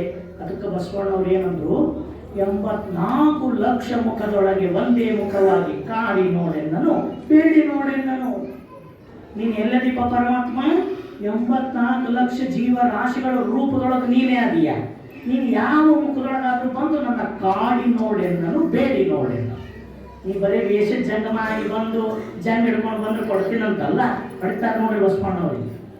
ಇವ್ರಿಗೆಲ್ಲ ಬಡದಾರಲ್ಲಿ ಯಾರು ಜಂಗಮ ಕೊಡಬೇಕು, ಜಂಗಮ ಕೊಡಬೇಕು, ಜಂಗಮ ಕೊಟ್ಟು ಹೊಲಿಸ್ಬೇಕಂತ ಹೇಳಿದಾಗ ನಾವೇ ಜಂಗಮರು ನಮಗೆ ಕೊಡ್ಬೇಕಂತ ಬಂದಿದ್ರಲ್ಲ, ಅವ್ರು ಎಲ್ಲರಿಗೂ ಹೇಳ್ತಾರ ನಿಂದ್ರಿಲ್ಲ ಅಂತಾರೆ ಬಸವಣ್ಣ. ನಿಂದ್ರಿಲ್ಲ ಹೇಳ್ತೀನಿ ಏನಂತ, 84 ಲಕ್ಷ ಮುಖದೊಳಗೆ ಯಾವ ಮುಖವಾಗಿ ಬಂದು ಕಾಡಿ ನೋಡಿ ನಾನು, ಬೇಡಿ ನೋಡಿ. ಇದ್ಯಾವ ವೇಷ ಜಂಗಮ? ಅರಿವಿಲ್ಲ, ಅನುಭವ ಇಲ್ಲ. ಅದಕ್ಕೆ ಅವ್ರು ಸ್ಪಷ್ಟೀಕರಣ ಕೊಟ್ಟರು ಏನಂತ, ನೀನು ಯಾವ ಮುಖದೊಳಗೆ ಬಂದರೂ ನಾನು ನಿನಗೆ ಇವೆ ಕೂಡಲ ಸಂಗಮ ದೇವ. ಅಂದ್ರೆ ಜಂಗಮ ಅನ್ನೋದು ಎಷ್ಟು ವಿಸ್ತಾರ ರೂಪ ತಗೊಂತು. ಸಕಲ ಜೀವರಾಶಿಗಳ ಚೈತನ್ಯದ ರೂಪದಲ್ಲಿ ನೀನು ಯಾವ ರೂಪದೊಳಗೆ ಬಂದರೂ ಕೂಡ ನನ್ನನ್ನೇ ನಿನಗೆ ಅರ್ಪಿಸ್ಕೊತೀನಿ, ನಿನಗೆ ನಾನು ಅರ್ಪಣೆ ಮಾಡ್ತೀನಿ. ಅದು ಯಾವ ಭಾವದಿಂದ? ನಿನ್ನದು ನಿನಗೆ ಅರ್ಪಿಸ್ತೀನಿ ಅನ್ನುವಂಥ ದಾಸೋಹಂ ಭಾವದಿಂದ ಅರ್ಪಿಸ್ತೀನಿ ಅನ್ನೋದೈತಲ್ಲ, ಇದು ಜಂಗಮದ ಸಂಬಂಧ. ಹೀಗೆ ಗುರು, ಲಿಂಗ ಮತ್ತು ಜಂಗಮ ಅಂತಕ್ಕಂಥ ತತ್ವಗಳು. ಈ ಗುರು ಮತ್ತು ಲಿಂಗ ಜಂಗಮ ಅನ್ನೋ ಎಲ್ಲಿಂದ ಮೂಡಿ ಬಂದದ? ಮೂಲ ಪರಶಿವ ತಾನೇ ಗುರುವಾಗ್ಯಾನ, ಲಿಂಗ ಆಗ್ಯಾನ, ಜಂಗಮ ಆಗ್ಯಾನ. ಅವನು ಬಿಟ್ಟು ಇವೇನು ಬೇರೆ ಇಲ್ಲ. ಅದರ ಮೂಲ ಪರವಸ್ತುವಾದ ಪರಮಾತ್ಮನ ಸ್ವಭಾವ ಏನೈತೆ ಅವನಲ್ಲಿ ಅಂದರೆ, ಒಂದು ಅಖಂಡ ಆನಂದ ಸ್ವರೂಪ ಅವನಲ್ಲಿ ತುಂಬಿದೆ. ಅದಕ್ಕೆ ಪರಮಾತ್ಮನ ಸ್ವರೂಪ ಹೇಳುವಾಗ ಸಚ್ಚಿತ್ ಆನಂದ ಅಂತ ಹೇಳ್ತೀವಿ. ಅಂದರೆ ಆನಂದ ಅನ್ನೋದು ಪರಮಾತ್ಮನ ಒಂದು ಬಹಳ ದೊಡ್ಡ ಸ್ವಭಾವ, ಅದು ಸಹಜ ಸ್ವಭಾವ. ಪರಮಾತ್ಮನಲ್ಲಿ ತುಂಬಿರೋದೇ ಪರಮಾನಂದ. ಪರಮಾನಂದ ಅನ್ನುವಂಥದ್ದು ಮತ್ತೊಂದು ಪರಮ ಪ್ರಸನ್ನತೆ ಅನ್ನುವಂಥದ್ದು, ಇವೆರಡು ಪರಮಾತ್ಮನಲ್ಲಿರ್ತಕ್ಕಂಥವು. ಆ ಪರಮಾನಂದ ಮತ್ತು ಪರಮ ಪ್ರಸನ್ನತಾ ಸ್ವರೂಪಗಳನ್ನೇ ಇಲ್ಲಿ ನಾವೇನಾಗಿ ಸ್ವೀಕಾರ ಮಾಡಕತ್ತೀವಿ ಅಂದ್ರೆ, ಒಂದು ಪಾದೋದಕವಾಗಿ, ಇನ್ನೊಂದು ಪ್ರಸಾದ ಸ್ವರೂಪವಾಗಿ ನಮ್ಮ ಅಂಗಕ್ಕೆ ನಾವು ಅಳವಡಿಸ್ಕೊಳಕತ್ತೀವಿ. ಯಾವ ಪಾದೋದಕ ಅನ್ನತಕ್ಕಂಥದ್ದು ಮೊದಲನೇ ವಿಷಯ ಬಂತಲ್ಲ, ಅಂದ್ರೆ ಪಾದೋದಕ ಅನ್ನತಕ್ಕಂಥದ್ದು ಏನು ತೋರಿಸ್ತದೆ, ಇದಕ್ಕೆ ಆಧಾರ ಏನು, ಯಾವುದರಿಂದ ಪಡ್ಕೊಳ್ತೀವಿ ಅಂದರೆ, ಅವಿರಳ ಜ್ಞಾನಿ ಚನ್ನಬಸವಣ್ಣನವರು ನಮಗೆ ಸ್ಪಷ್ಟತೆ ಕೊಡ್ತಾರೆ ಈ ವಿಷಯನ. ಕರುಣ ಜಲ, ವಿನಯ ಜಲ, ಸಮತಾ ಜಲ. ಕರುಣ ಜಲ, ವಿನಯ ಜಲ, ಸಮತಾ ಜಲ. ಕರುಣಾಜಲವೇ ಗುರುಪಾದೋದಕ, ವಿನಯ ಜಲವೇ ಲಿಂಗ ಪಾದೋದಕ, ಸಮತಾ ಜಲವೇ ಜಂಗಮ ಪಾದೋದಕ. ಇಷ್ಟಕ್ಕೆ ಸ್ವಲ್ಪ ನಿಂದ್ರೋಣಿ. ಕರುಣೆ, ವಿನಯ ಮತ್ತು ಸಮತೆ, ಈ ಮೂರು ಪಾದೋದಕ ಉತ್ಪತ್ತಿ ಆಗಲಿಕ್ಕೆ ಭಕ್ತನಲ್ಲಿರಬೇಕಾದ ಗುಣಗಳಿವು. ಕರುಣೆ, ವಿನಯ, ಸಮತೆ. ಪರವಸ್ತುವಿನಲ್ಲಿ ಅಡಗಿರುವ ಪರಮಾನಂದವೇ ಭಕ್ತನಿಗೆ ಪಾದೋದಕವಾಗಿ ಸಿಗ್ತೈತಿ. ಯಾರಿಂದ ಸಿಗ್ತೈತಿ?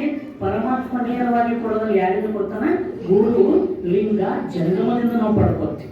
ಪರವಸ್ತುವಿನ ಪರಮಾನಂದ ಗುರುವಿನಲ್ಲಿದೆ, ಲಿಂಗದಲ್ಲಿದೆ, ಜಂಗಮದಲ್ಲಿದೆ.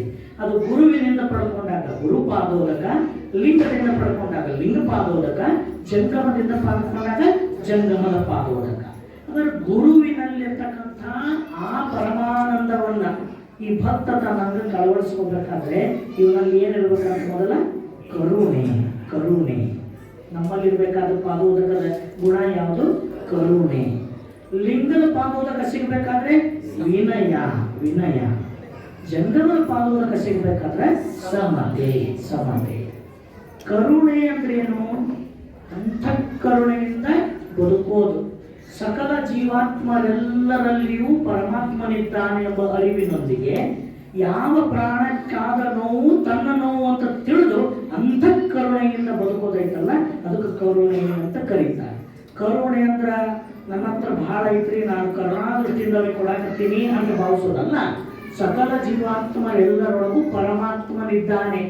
ಎಲ್ಲರಲ್ಲೂ ಪರಮಾತ್ಮನಿದ್ದ ಕಾರಣ ನಾನು ದೊಡ್ಡವನು ಇನ್ನೊಬ್ರು ಸಣ್ಣವನು ಅನ್ನೋ ಭಾವ ಇಲ್ಲ. ಹಾಗಾಗಿ ಕರುಣೆ ಅನ್ನೋದು ಪರಮಾತ್ಮನ ಗುಣ, ಅದು ದೈವಿ ಗುಣ. ಅದು ಅವನ ಕರುಣೆ ಮಾಡ್ಯಾನ ಅಂತ ನಾವೆಲ್ಲ ಬದುಕಾಕತ್ತೀವಿ. ನಾವೆಲ್ಲ ಯಾಕೆ ಬದುಕಾಕತ್ತೀವ್ರಿ?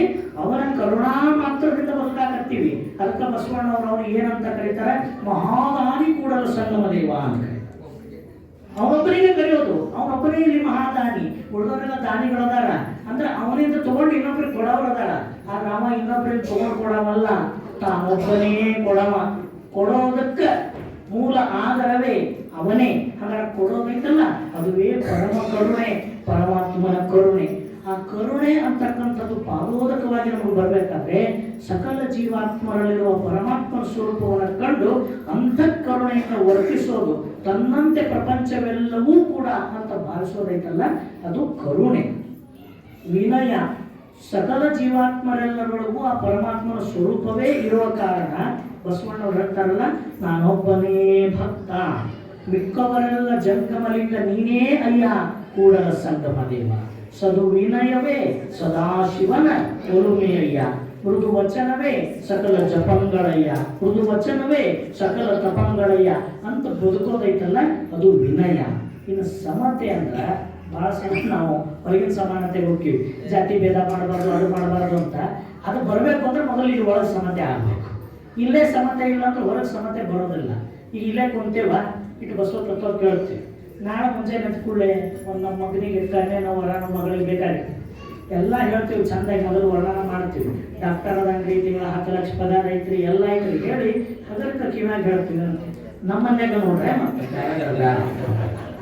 ಎಲ್ಲ ಹೇಳೋದು, ಕೊನೆಗೆ ಹೇಳೋದು ನಮ್ಮ ಮಂದಿ. ಯಾರು ನಿಮ್ಮ ಮಂದಿ? ಯಾರು ನಿಮ್ಮ ಮಂದಿ? ಯಾರು ಹೊರಗಿನ ಮಂದಿ? ಇಷ್ಟು 3 ದಿನ ಕೇಳೋದೇನು? ನಾವೆಲ್ಲರೂ ಅಖಂಡ ಪರವಸ್ತನ ಸ್ವರೂಪ ಅಂತ ಕೇಳೋದು, ಮತ್ತ ಮಾಡೋದೇನು? ಅವ್ರು ನಮ್ಮ ಮಂದಿ, ಇವ್ರು ನಿಮ್ಮ ಮಂದಿ. ಈ ನಿಮ್ಮ ಮಂದಿ ನಮ್ಮ ಮಂದಿ ಎಲ್ಲ ಬಿಡಬೇಕು ನಾವಿಲ್ಲಿ. ಸಮತೆ ಅಂದ್ರೆ ಯಾವುದು ಅಂದ್ರೆ ಸಿದ್ದರಾಮೇಶ್ವರ ಹೇಳ್ತೀವಿ, ಆರೇನಂದರೂ ಓರಂತಿಪ್ಪುದೇ ಸಮತೆ. ಆರೇನಂದರೂ ಓರಂತಿಪ್ಪುದೇ ಸಮತೆ. ಆರು ಜರಿದವರೆನ್ನ ಬಂಧುಗಳೆಂಬುದೇ ಸಮತೆ. ಆರು ಎನ್ನ ಸ್ತೌತ್ಯವ ಮಾಡಿದವರೆಲ್ಲ ಜನ್ಮ ಜನ್ಮದ ಹಗೆಗಳೆಂಬುದೇ ಸಮತೆ. ಕಪಿಲ ಸಿದ್ಧ ಮಲ್ಲಿಕಾರ್ಜುನ ನಿಮ್ಮವರ ನೀನೆಂಬುದೇ ಸಮತೆ. ಸಮತೆ, ಇಂಥ ಸಮತೆ ಈ ಭಕ್ತನೊಳಗೆ ಬೇಕು. ಈ ಭಕ್ತ ಈ ಲೌಕಿಕದೊಳಗೆ ಬದುಕುವಾಗ ಸ್ತುತಿ ನಿಂದೆಗಳು, ಆಗು ಹೋಗುಗಳು, ಹಲವಾರು ವಿಚಾರಗಳು ಈ ಭಕ್ತನಿಗೆ ಬರ್ತಿರ್ತವ.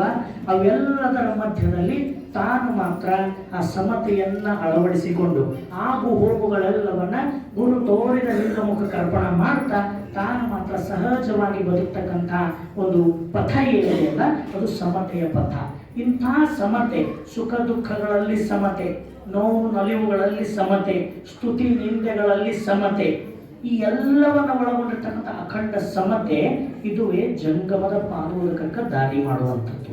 ಇಂಥ ಕರುಣೆ, ವಿನಯ ಮತ್ತು ಸಮತೆ ಅಂತಕ್ಕಂಥ ಆಧಾರ ಇಲ್ಲಿ ಭಕ್ತನಲ್ಲಿ ಇದ್ದಾಗ, ಅದುವೇ ಗುರುವಿನಲ್ಲಿ ಗುರುಪಾದೋದಕವಾಗಿ ಪರವಸ್ತುವಿನ ಅಖಂಡ ಆನಂದ ಗುರುವಿನ ಮುಖಾಂತರ ಗುರುಪಾದೋದಕವಾಗಿ ಬಂದು ಭಕ್ತನ ಅಂಗವನ್ನು ಸಂಬಂಧಗೊಳ್ಳುತ್ತದೆ.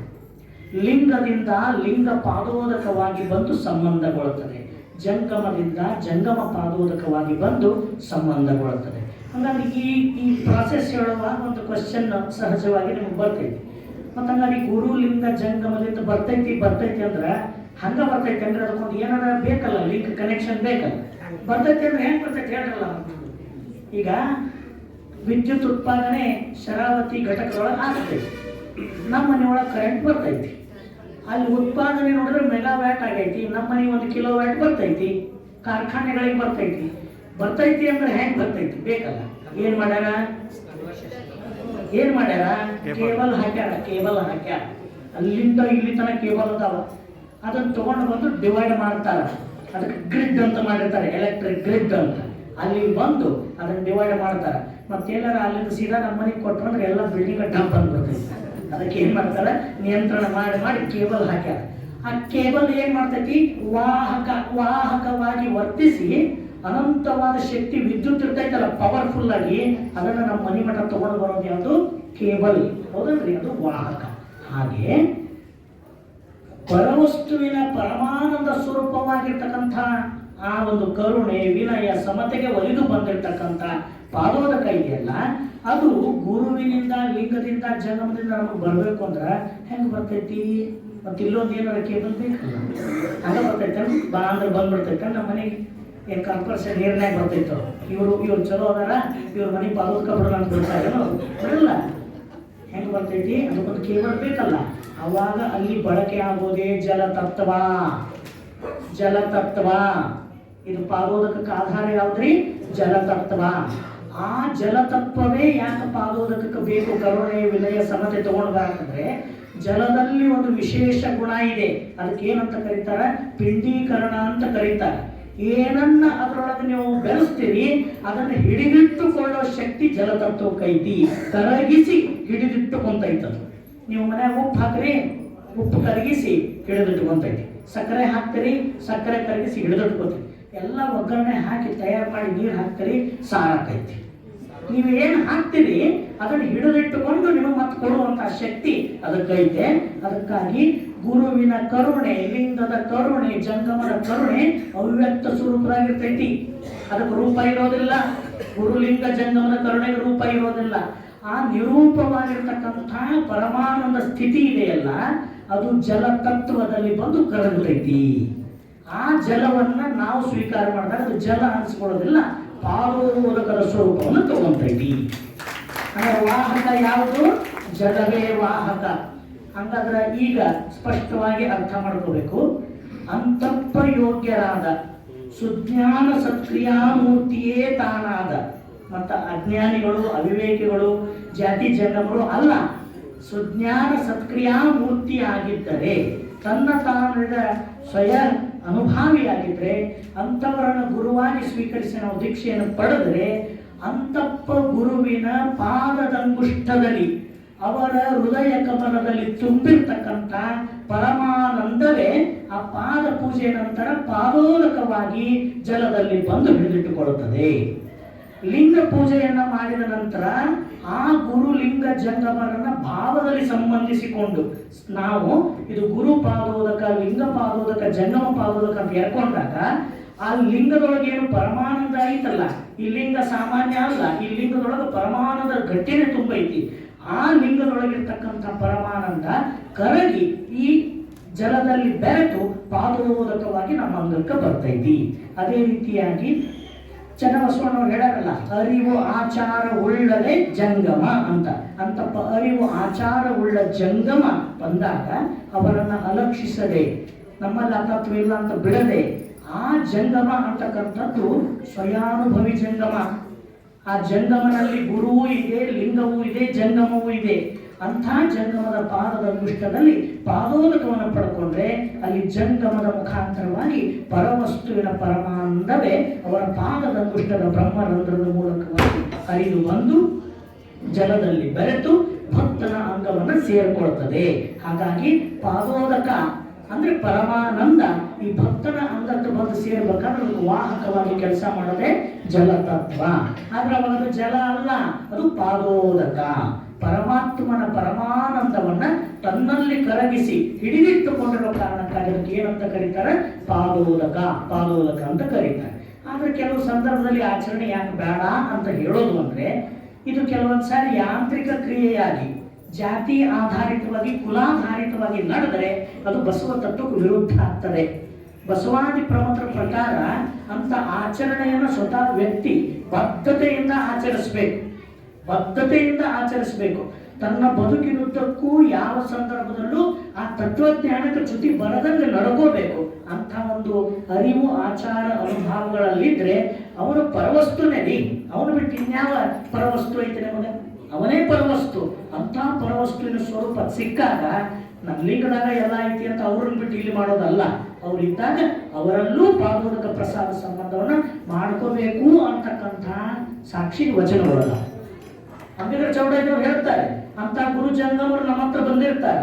ಬಂದಾಗ ನನ್ನ ಲಿಂಗದ ಗುರು ಲಿಂಗ ಜಂಗಮ ಮೂರು ಐತಂತ ಇಲ್ಲೇ ಮಾಡ್ಕೊಂತೀನಿ, ನನಗೆ ಅವ್ರು ಬೇಡ ಅನ್ನೋದಲ್ಲ. ಸಿಕ್ಕಾಗ ಅವರ ಗುರು ಲಿಂಗ ಜಂಗಮದ ಪಾದೋದಕವನ್ನ ಪಡ್ಕೋಬೇಕು. ಹೆಂಗ? ಗಾಳಿ ಬಿಟ್ಟಾಗ ತೂರಿಕೊಳ್ಳಿರಯ್ಯ, ಗಾಳಿ ನಿಮ್ಮ ಅಧೀನ ವಲ್ಲವಯ್ಯ. ಅದು ಅಂಥವ್ರು ಸಿಗೋದು ಬಹಳ ದುರ್ಲಭ. ಅವ್ರು ಯಾವಾಗ ಸಿಗ್ತಾರಂದ್ರೆ ನಮ್ಮ ಮಾರ್ಕಸ್ ಬಿಡ್ಬೇಕ್ರಿ ಅಷ್ಟು. ಈಗ ನಾವು ಯಾವುದೋ ಒಂದು ಎಕ್ಸಾಮ್ ಬರೆಯಕ್ಕೆ ಹೋಗ್ಬೇಕಂದ್ರೆ ಮೊದಲಿಗೆ ಎಂಟ್ರನ್ಸ್ ಅಂತ ಇಟ್ಟಿರ್ತಾರೆ, CET ಇಡ್ತಾರೆ. ಎದಕ್ಕೆ ಇಡ್ತಾರೆ? ನಮ್ಗೆ ಇಂಜಿನಿಯರಿಂಗ್ ಸೀಟ್ ಕೊಡ್ಬೇಕಾದ್ರೆ ನೀವು ಇಷ್ಟು ಎಲಿಜಿಬಲ್ ಆಗಬೇಕಂತ. ಅಷ್ಟು ಆದರೆ ನಿಮಗೆ ಅಲ್ಲಿಗೆ ಎಂಟ್ರನ್ಸ್ ಕೊಡ್ತಾರೆ, ಹೌದಲ್ಲ? ಹಾಗೆ ಅಂತಪ್ಪ ಗುರು ಜಂಗಮರು ನಮಗೆ ಸಿಕ್ಕು ಅವ್ರ ಪಾದೋದ ಪ್ರಸಾದ ನಮಗೆ ಸಿಗಬೇಕು ಅಂದ್ರೆ ನಮ್ಮಲ್ಲೂ ಕೂಡ ಒಂದಿಷ್ಟು ಎಲಿಜಿಬಿಲಿಟಿ ಅನ್ನೋದು ಬೇಕಾಗ್ತೈತಿ. ನಾನು ಹೆಂಗದೀನಿ ಹಿಂಗೆ ಇರ್ತೀನಿ, ನನಗೆಲ್ಲ ಸಿಗಬೇಕು ಅಂದ್ರೆ ಸಿಗೋದಿಲ್ಲ. ದುಡಿಬೇಕು, ಚೆಂದಾಗಿ ದುಡಿಬೇಕು. ಹೆಂಗೆ ದುಡಿಬೇಕು? ತನ್ನ ಮನ ಭಾವಗಳನ್ನು ನಾಶ ಮಾಡ್ಕೊಳ್ಳೋದು ದುಡಿಬೇಕು. ಇವ್ರನ್ನ ಕಳ್ಕೋಬೇಕು. ಇದ್ರೊಳಗೆ ಏನೇನು ತುಂಬ ಇದೆಲ್ಲ ಹೋಗ್ಬೇಕು. ಅದಕ್ಕೆ ಬಸವಣ್ಣವ್ರು ಏನಂತಾರ, ಮಾತಿನಲ್ಲಪ್ಪುದೇ ಭಕ್ತಿ, ಮಾಡಿ ಮಾಡಿ ಮಾಡಿ ತನು ಸವೆಯದನ್ನಕ್ಕರ, ಮಾಡಿ ಮಾಡಿ ಮನ ಸವೆಯದನ್ನಕ್ಕರ, ಮಾಡಿ ಮಾಡಿ ಧನ ಸವೆಯದನ್ನಕ್ಕರ. ಮಾತಿನಲ್ಲಪ್ಪುದೇ ಭಕ್ತಿ, ಮಾಡಿ ನೀಡಿ ಬಡವನಾದರೆ ಆ ಭಕ್ತ ನಮ್ಮ ಕೂಡಲ ಸಂಗಮ ದೇವರಿಗೆ ಪೂಜೆಯದನು. ಚಲೋ ಬಡವ ಆಗ್ಬೇಕು. ಕಳ್ಕೊಂಡು ಬಡವ ಅಂದ್ರೆ ಅವ ಕೂಡಲ ಸಂಗಮ ದೇವರಿಗೆ ಪೂಜೆ ಅಂತಾನಂತ. ನಾವೆಲ್ಲ ತೆಕ್ಕಳ ತುಂಬಿಕೊಂಡು ಹೆಂಗೈತಿ ಹಿಂಗ ಇದ್ದು ನಮ್ಮದು ಏನು ಕಡಿಮೆ ಆಗ್ಬಾರ್ದ್ರೆ ಹಿಂಗೆ ಇಟ್ಕೊಂಡು ಅವನ ಪೂಜಾ ತಗೋಬೇಕು. ನಾ ಹೆಂಗದೆ ನಾ ಹಿಂಗ ಇರೋದು. ಹೆಂಗ? ನನ್ನ ಉಣ್ಣ ತಿನ್ನೋದು ಏನೈತಿ ಹಂಗ ಇರ್ತೈತಿ, ನನ್ನ ಆಹಾರ ವಿಹಾರಗಳು ಹಂಗ ಇರ್ತಾವ, ನನ್ನ ಅಂತರಂಗದ ಅರಿಷಟ್ವರ್ಗಗಳು ಹಿಂಗ ಇರ್ತಾವ. ಮತ್ತಿಷ್ಟ್ರ ಮೇಲೆ ನನ್ನ ಹಮ್ಮು ಬಿಮ್ಮುಗಳು ನನಗೆ ಕೇಳ್ತಾ ಹಿಂಗ ಇರ್ತಾವ. ಇದನ್ನ ಹೆಂಗದ ಹಿಂಗ ಇಟ್ಕೊಂಡು ಬೇಕಾದ ಪೂಜೆ ಮಾಡಿಸ್ಕೊಳ್ರಿ. ನಮ್ಮ ಕಡೆ ನಾವು ಮಾಡಿಸ್ಕೊಳ್ಳೋದಿಲ್ಲ. ಅದಕ್ಕೆ ಅವ್ರು ಏನಂದಾರ, ಮಾತಿಗೆ ಬಸವಣ್ಣವರು, ಜಾಣ ನೋಡವ್ವ ನಮ್ಮ ಕೂಡಲ ಸಂಗಮ ದೇವ. ಜಾಣರ ಜಾಣವ, ನಿನ್ ಜಾಣತನ ಇಲ್ಲಿ ನಿಂದಿರ್ತೈತಿ. ಅವ ಜಾಣರ ಜಾಣ. ಅದಕ್ಕೆ ಹೇಳ್ತಾರ ನಮ್ಮ ನಿಜಗುಣ ಶಿವಗಳು ಏನಂತಾರೆ, ಜಾಣರ ದೇವ ನಮ್ಮ ಶಂಭುಲಿಂಗ ಅಂತ. ಬಹಳ ಜಾಣ ಅಂತವ. ಅವನಿಗೆ ಗೊತ್ತೈತಿ ಇಂಥವ್ರ ಕಡೆ ನಾವು ತಗೋಬಾರ್ದು ಅಂತ. ಅದಕ್ಕಾಗಿ ಯಾರತ್ತು ತಗೋತಾರಂತವ, ಮಾಡಿ ನೀಡಿ ಬಡವನಾದರೆ ಆ ಭಕ್ತ ಕೂಡಲ ಸಂಗಮ ದೇವರಿಗೆ ಪೂಜೆಯ ಹನು. ಅದು ನಿಜವಾದ ಪೂಜೆಯಾಗಿ ತಾನೇ ಅಲ್ಲಿ ಅರ್ಪಣೆ ಹಾಕನ. ಹೀಗೆ ಪಾದೋದಕ ಅನ್ನತಕ್ಕಂಥದ್ದು ನಮ್ಮಲ್ಲಿರ್ತಕ್ಕಂಥ ತನು ಮನ ಭಾವಕ್ಕೆ ಅಂಟಿರುವ ಈ ಯಾವ ಅಶುದ್ಧತೆಗಳು ನಮ್ಮೊಳಗಿತ್ತಲ್ಲ, ಮಾಯಾ ಸ್ವರೂಪಗಳಿತ್ತಲ್ಲ, ಆ ಜಲತತ್ವದ ಮೂಲ ಗುಣಗಳಾಗಿರ್ತಕ್ಕಂಥ ಪಂಚ ಜ್ಞಾನೇಂದ್ರಿಯಗಳ ಪಂಚ ವಿಷಯಗಳ ಲಾಲಸೆಗಳಿತ್ತಲ್ಲ, ಅದೆಲ್ಲವನ್ನು ನಿವಾರಿಸಿ ಪ್ರಸಾದ ಸ್ವರೂಪವಾಗಿ ಮಾಡಿಕೊಳ್ತಕ್ಕಂಥ ಪರಮಾನಂದವನ್ನೇ ನಮಗೆ ದೊರಕಿಸ್ತಕ್ಕಂಥದ್ದು ಪಾದೋದಕ. ಒಮ್ಮೆ ಆ ಪಾದೋದಕ ಭಕ್ತನಲ್ಲಿ ಸೇರ್ತು ಅಂದರೆ ಅವನಿಗೆ ಸುಖ ಇಲ್ಲ, ದುಃಖ ಇಲ್ಲ, ನೋವಿಲ್ಲ, ನಲಿವಿಲ್ಲ. ಅವನಿಗೆ ಕೇವಲ ಆನಂದವೇ ಆನಂದ. ಅವನ ಸ್ಥಿತಿ ಪರಮಾನಂದ. ಅದಕ್ಕೆ ಅದನ್ನ ವಿಸ್ತಾರ ಮಾಡ್ತಾ ನೋಡಿ. ಪಾ ಅಂದ್ರೆ ಏನು, ದೋ ಅಂದ್ರೆ ಏನು, ದ ಅಂದ್ರೆ ಏನು, ಕ ಅಂದ್ರೆ ಏನು. It is a short form. ಅದನ್ನು ಲಾಂಗ್ ಫಾರ್ಮ್ ಮಾಡೋದು, ವಿಸ್ತಾರ ಮಾಡೋದು. ಪಾಕಾರೋ ಪಾಪನಾಶಕ, ದೋಕಾರೋ ದೋಷ ವಿನಾಶಕ, ದಕಾರೋ ದೈಹತೆ ಜನ್ಮ, ಕಕಾರೋ ಕರ್ಮಛೇದನ. ಪಾದೋದಕ ಅಂದ್ರೇನು? ಪಾಪಗಳನ್ನು ನಾಶ ಮಾಡೋದು. ಅರಿತೋ ಅರಿಯದೋ ನಡೆದಿರ್ತಕ್ಕಂಥ ಪಾಪಗಳನ್ನು ನಾಶ ಮಾಡೋದು. ದೋಕಾರೋ ದೋಷ ವಿನಾಶಕ, ಯಾವ ದೋಷಗಳು ಜೀವಾತ್ಮನಲ್ಲಿ ಸಹಜವಾಗಿ ಬಂದವ ಅವುಗಳನ್ನು ಕಳೆಯೋದು. ದಕಾರೋ ದೈಹತೆ ಜನ್ಮ, ಯಾವ ಜನನ ಮರಣಗಳಿಗೆ ಒಳಗಾಗೋ ಭಾವ ಐತಲ್ಲ ಅದನ್ನು ಕಳೆದು ಬಿಡುವಂಥದ್ದು. ಕಕಾರೋ ಕರ್ಮ ಛೇದನ. ಈಗ ಮತ್ತೆ ಚನ್ನಬಸವಣ್ಣವ್ರ ವಚನ ವಾಪಸ್ ತಗೊಂಡ್ ಬರ್ರಿ. ಏನಂತ ಹೇಳಿದ್ರು ಅವರು? ಕರುಣ ಜಲ, ವಿನಯ ಜಲ, ಸಮತಾ ಜಲ. ಕರುಣಾ ಜಲವೇ ಗುರುಪಾದೋದಕ, ವಿನಯ ಜಲವೇ ಲಿಂಗ ಪಾದೋದಕ, ಸಮತಾ ಜಲವೇ ಜಂಗಮ ಪಾದೋದಕ. ಪರಿಣಾಮ ಬಂತಲ್ಲ ಇಲ್ಲಿ, ಕಕಾರೋ ಕರ್ಮ ಛೇದನ ಅಂತ. ಪರಿಣಾಮ ಏನಾಯ್ತು? ಭಕ್ತನಲ್ಲಿ ಬಂದಿದ್ದರೆ ಪರಿಣಾಮ ಏನಾಯ್ತು? ಗುರುಪಾದೋದಕದಿಂದ ಹೇಳ್ರಿ ಸಂಚಿತ ಕರ್ಮ ನಾಸ್ತಿ, ಲಿಂಗ ಪಾದೋದಕದಿಂದ ಪ್ರಾರಬ್ಧ ಕರ್ಮ ನಾಸ್ತಿ, ಜಂಗಮ ಪಾದೋದಕದಿಂದ ಆಗಾಮಿ ಕರ್ಮ ನಾಸ್ತಿ. ಇಂತಿ ತ್ರಿವಿಧೋದಕದಲ್ಲಿ ತ್ರಿವಿಧ ಕರ್ಮ ನಾಸ್ತಿ. ಇದು ಕಾರಣ ಕೂಡಲ ಚನ್ನ ಸಂಗಮ ದೇವ ಈ ತ್ರಿವಿಧೋದಕವ ನಿಮ್ಮ ಶರಣನೇ ಬಲ್ಲ. ಅಂದ್ರೆ ಡೈರೆಕ್ಟ್ ಆಗಿ ಅವ್ರು ನಮ್ಗೆ ಹೇಳಿದ್ರು, ನಿಮಗೆ ಇದು ತಿಳಿದಿಲ್ಲ, ನಿಮ್ಮ ಕಡೆಯಿಂದ ಆಗೋದಿಲ್ಲ, ಇದು ನಿಮ್ಮ ಶರಣನೇ ಬಲ್ಲ. ಅವಾಗ ನಾವು ಲೋಕಲ್ ಮಾಡ್ಕೊಳ್ಳೋದು, ನಾವು ಹೇಳದೀವಿ ಅದು ಅಲ್ಲ, ಅವ್ರು ಇವ್ರು ಯಾಕೆ ಬರ್ಬೇಕಾಗಿತ್ತು ಹೇಳಿ, ಇಷ್ಟು ಬರೆದು ಮುಗಿಸ್ಬಿಡ್ಬೇಕಾಗಿತ್ತು. ಇಂತೀ ತ್ರಿವಿಧೋದಕವ ನಿಮ್ಮ ಶರಣನೇ ಬಲ್ಲ. ಲೌಕಿಕರಿಗೆ ತಿಳಿದಲ್ಪ ಇದು ನಿಮ್ಮ ಶರಣನೇ ಬಲ್ಲ. ಅಂದ್ರೆ ಇಲ್ಲೊಂದು ಸ್ವಲ್ಪ ಇವು 3 ವಿಷಯ ತಿಳ್ಕೋಬೇಕು. ಏನಂದ್ರಲ್ಲ ಹೇಳಿ, ಸಂಚಿತ, ಪ್ರಾರಬ್ಧ, ಆಗಾಮಿ ಅಂತ ಹೇಳಿದಾರಲ್ಲ ಅವರು. ಸಂಚಿತ ಕರ್ಮ, ಪ್ರಾರಬ್ಧ ಕರ್ಮ, ಆಗಾಮಿ ಕರ್ಮ ಅಂದ್ರೆ ಏನು ಸಂಕ್ಷಿಪ್ತ ತಿಳ್ಕೊಂಡಿಲ್ಲ. ಅವನು ಕಲಿಬೇಕಲ್ಲ ಪಾದೋದಕ, ಸ್ವಲ್ಪ ತಿಳಿಬೇಕಲ್ಲ ಅದ್ರ ಬಗ್ಗೆ. ಈಗ ನಮ್ದು ಒಂದು ತೊಂದರೆ ಎಲ್ಲ ಬಂದೈತಂದ್ರ, ಇಲ್ಲೇ ಪೂಜರಿಗೂ ನಮಗೂ ರುದ್ರಪ್ಪರಿಗೂ ಎಲ್ಲರಿಗೂ ವಿಷಯ ಹೊಂದೈತೆ ಅಂತ ನಡೆದೈತ್ರಿ.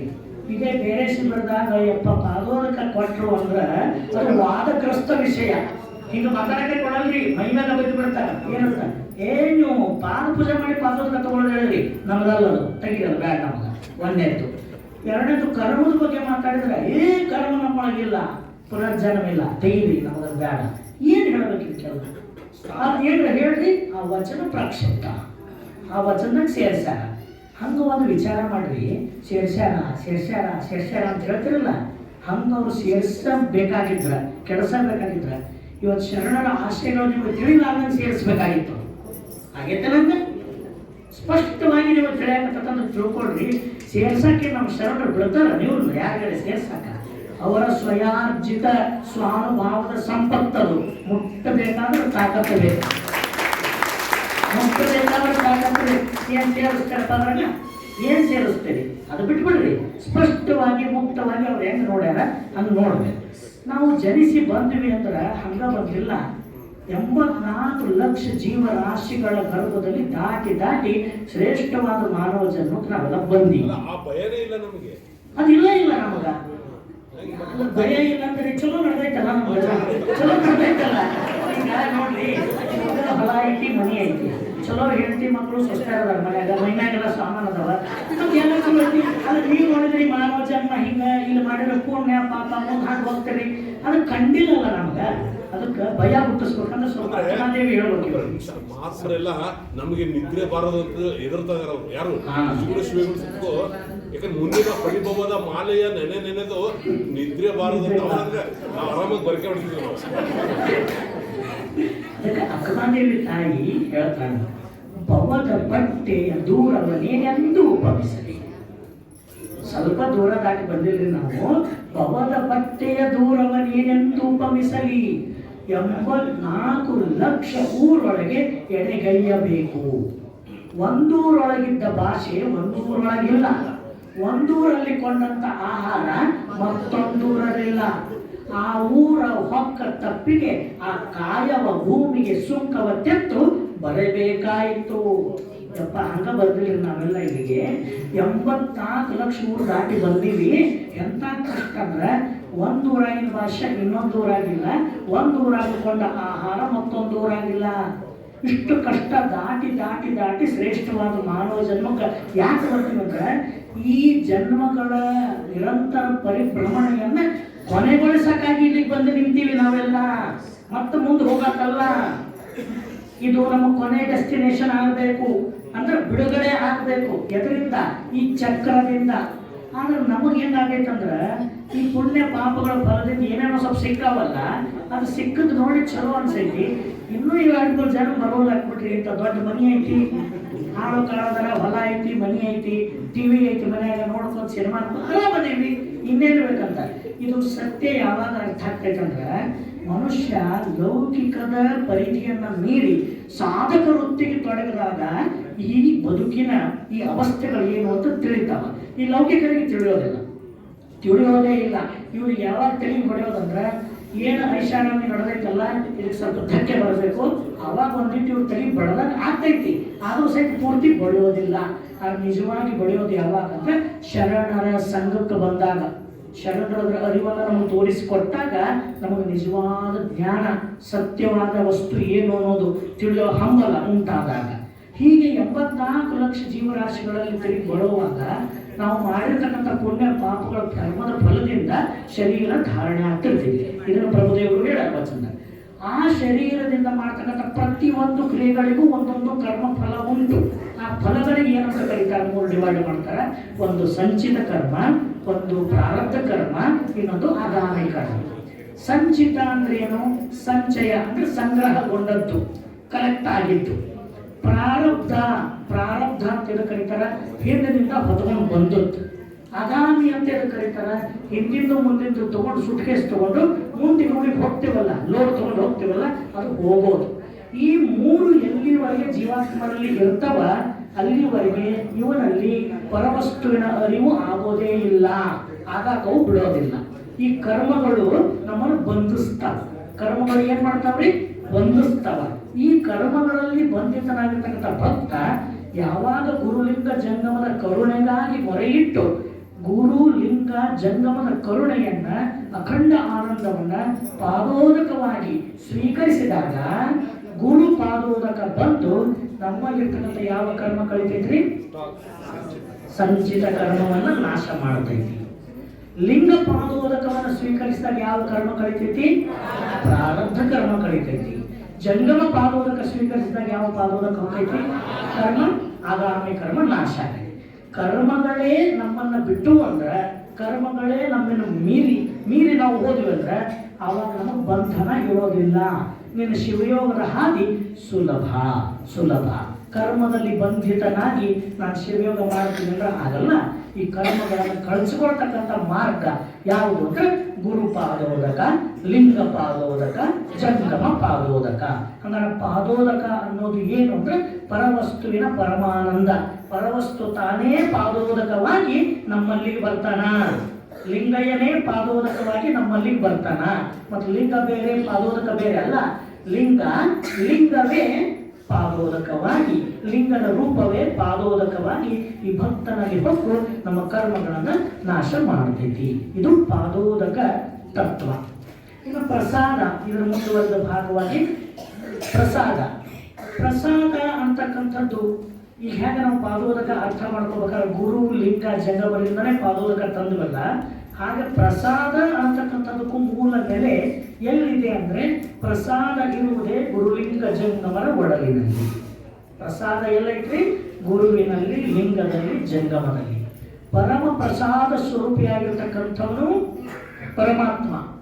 ಆ ಪರಮಾತ್ಮನೇ ಗುರುಲಿಂಗ ಜಂಗಮ ಸ್ವರೂಪವಾದ ಕಾರಣ ಅವರಲ್ಲಿ ಆ ಪ್ರಸನ್ನತೆ, ಪ್ರಸಾದ ತುಂಬಿರ್ತದೆ. ಆ ಪ್ರಸಾದವನ್ನ ಈ ಭಕ್ತ ತನ್ನ ಅಂಗಕ್ಕೆ ತಾನು ಸಂಗಿಸಿಕೊಳ್ಬೇಕಾದ್ರೆ, ಪಡ್ಕೊಂಡು ಸ್ವೀಕಾರ ಮಾಡಬೇಕಾದ್ರೆ ಇವನು ಒಂದಿಷ್ಟು ಕೊಟ್ಟು ತಗೊಂಡು ಮಾಡಬೇಕಾಗ್ತೈತಿ. ಸುಮ್ಮನೆ ಸಿಗುವುದಿಲ್ಲ. ಅದಕ್ಕೆ ಬಸವಣ್ಣವರು ಏನಂತ ಕರೆದಾರ? ತ್ರಿವಿಧ ದಾಸೋಹ ಅಂತ ಕರೆದಾರ. ಪ್ರಸಾದವನ್ನು ಬಯಸುವ ದಾಸೋಹಿಯಾಗಬೇಕು. ಅದು ಯಾವುದು ತ್ರಿವಿಧ ದಾಸೋಹ?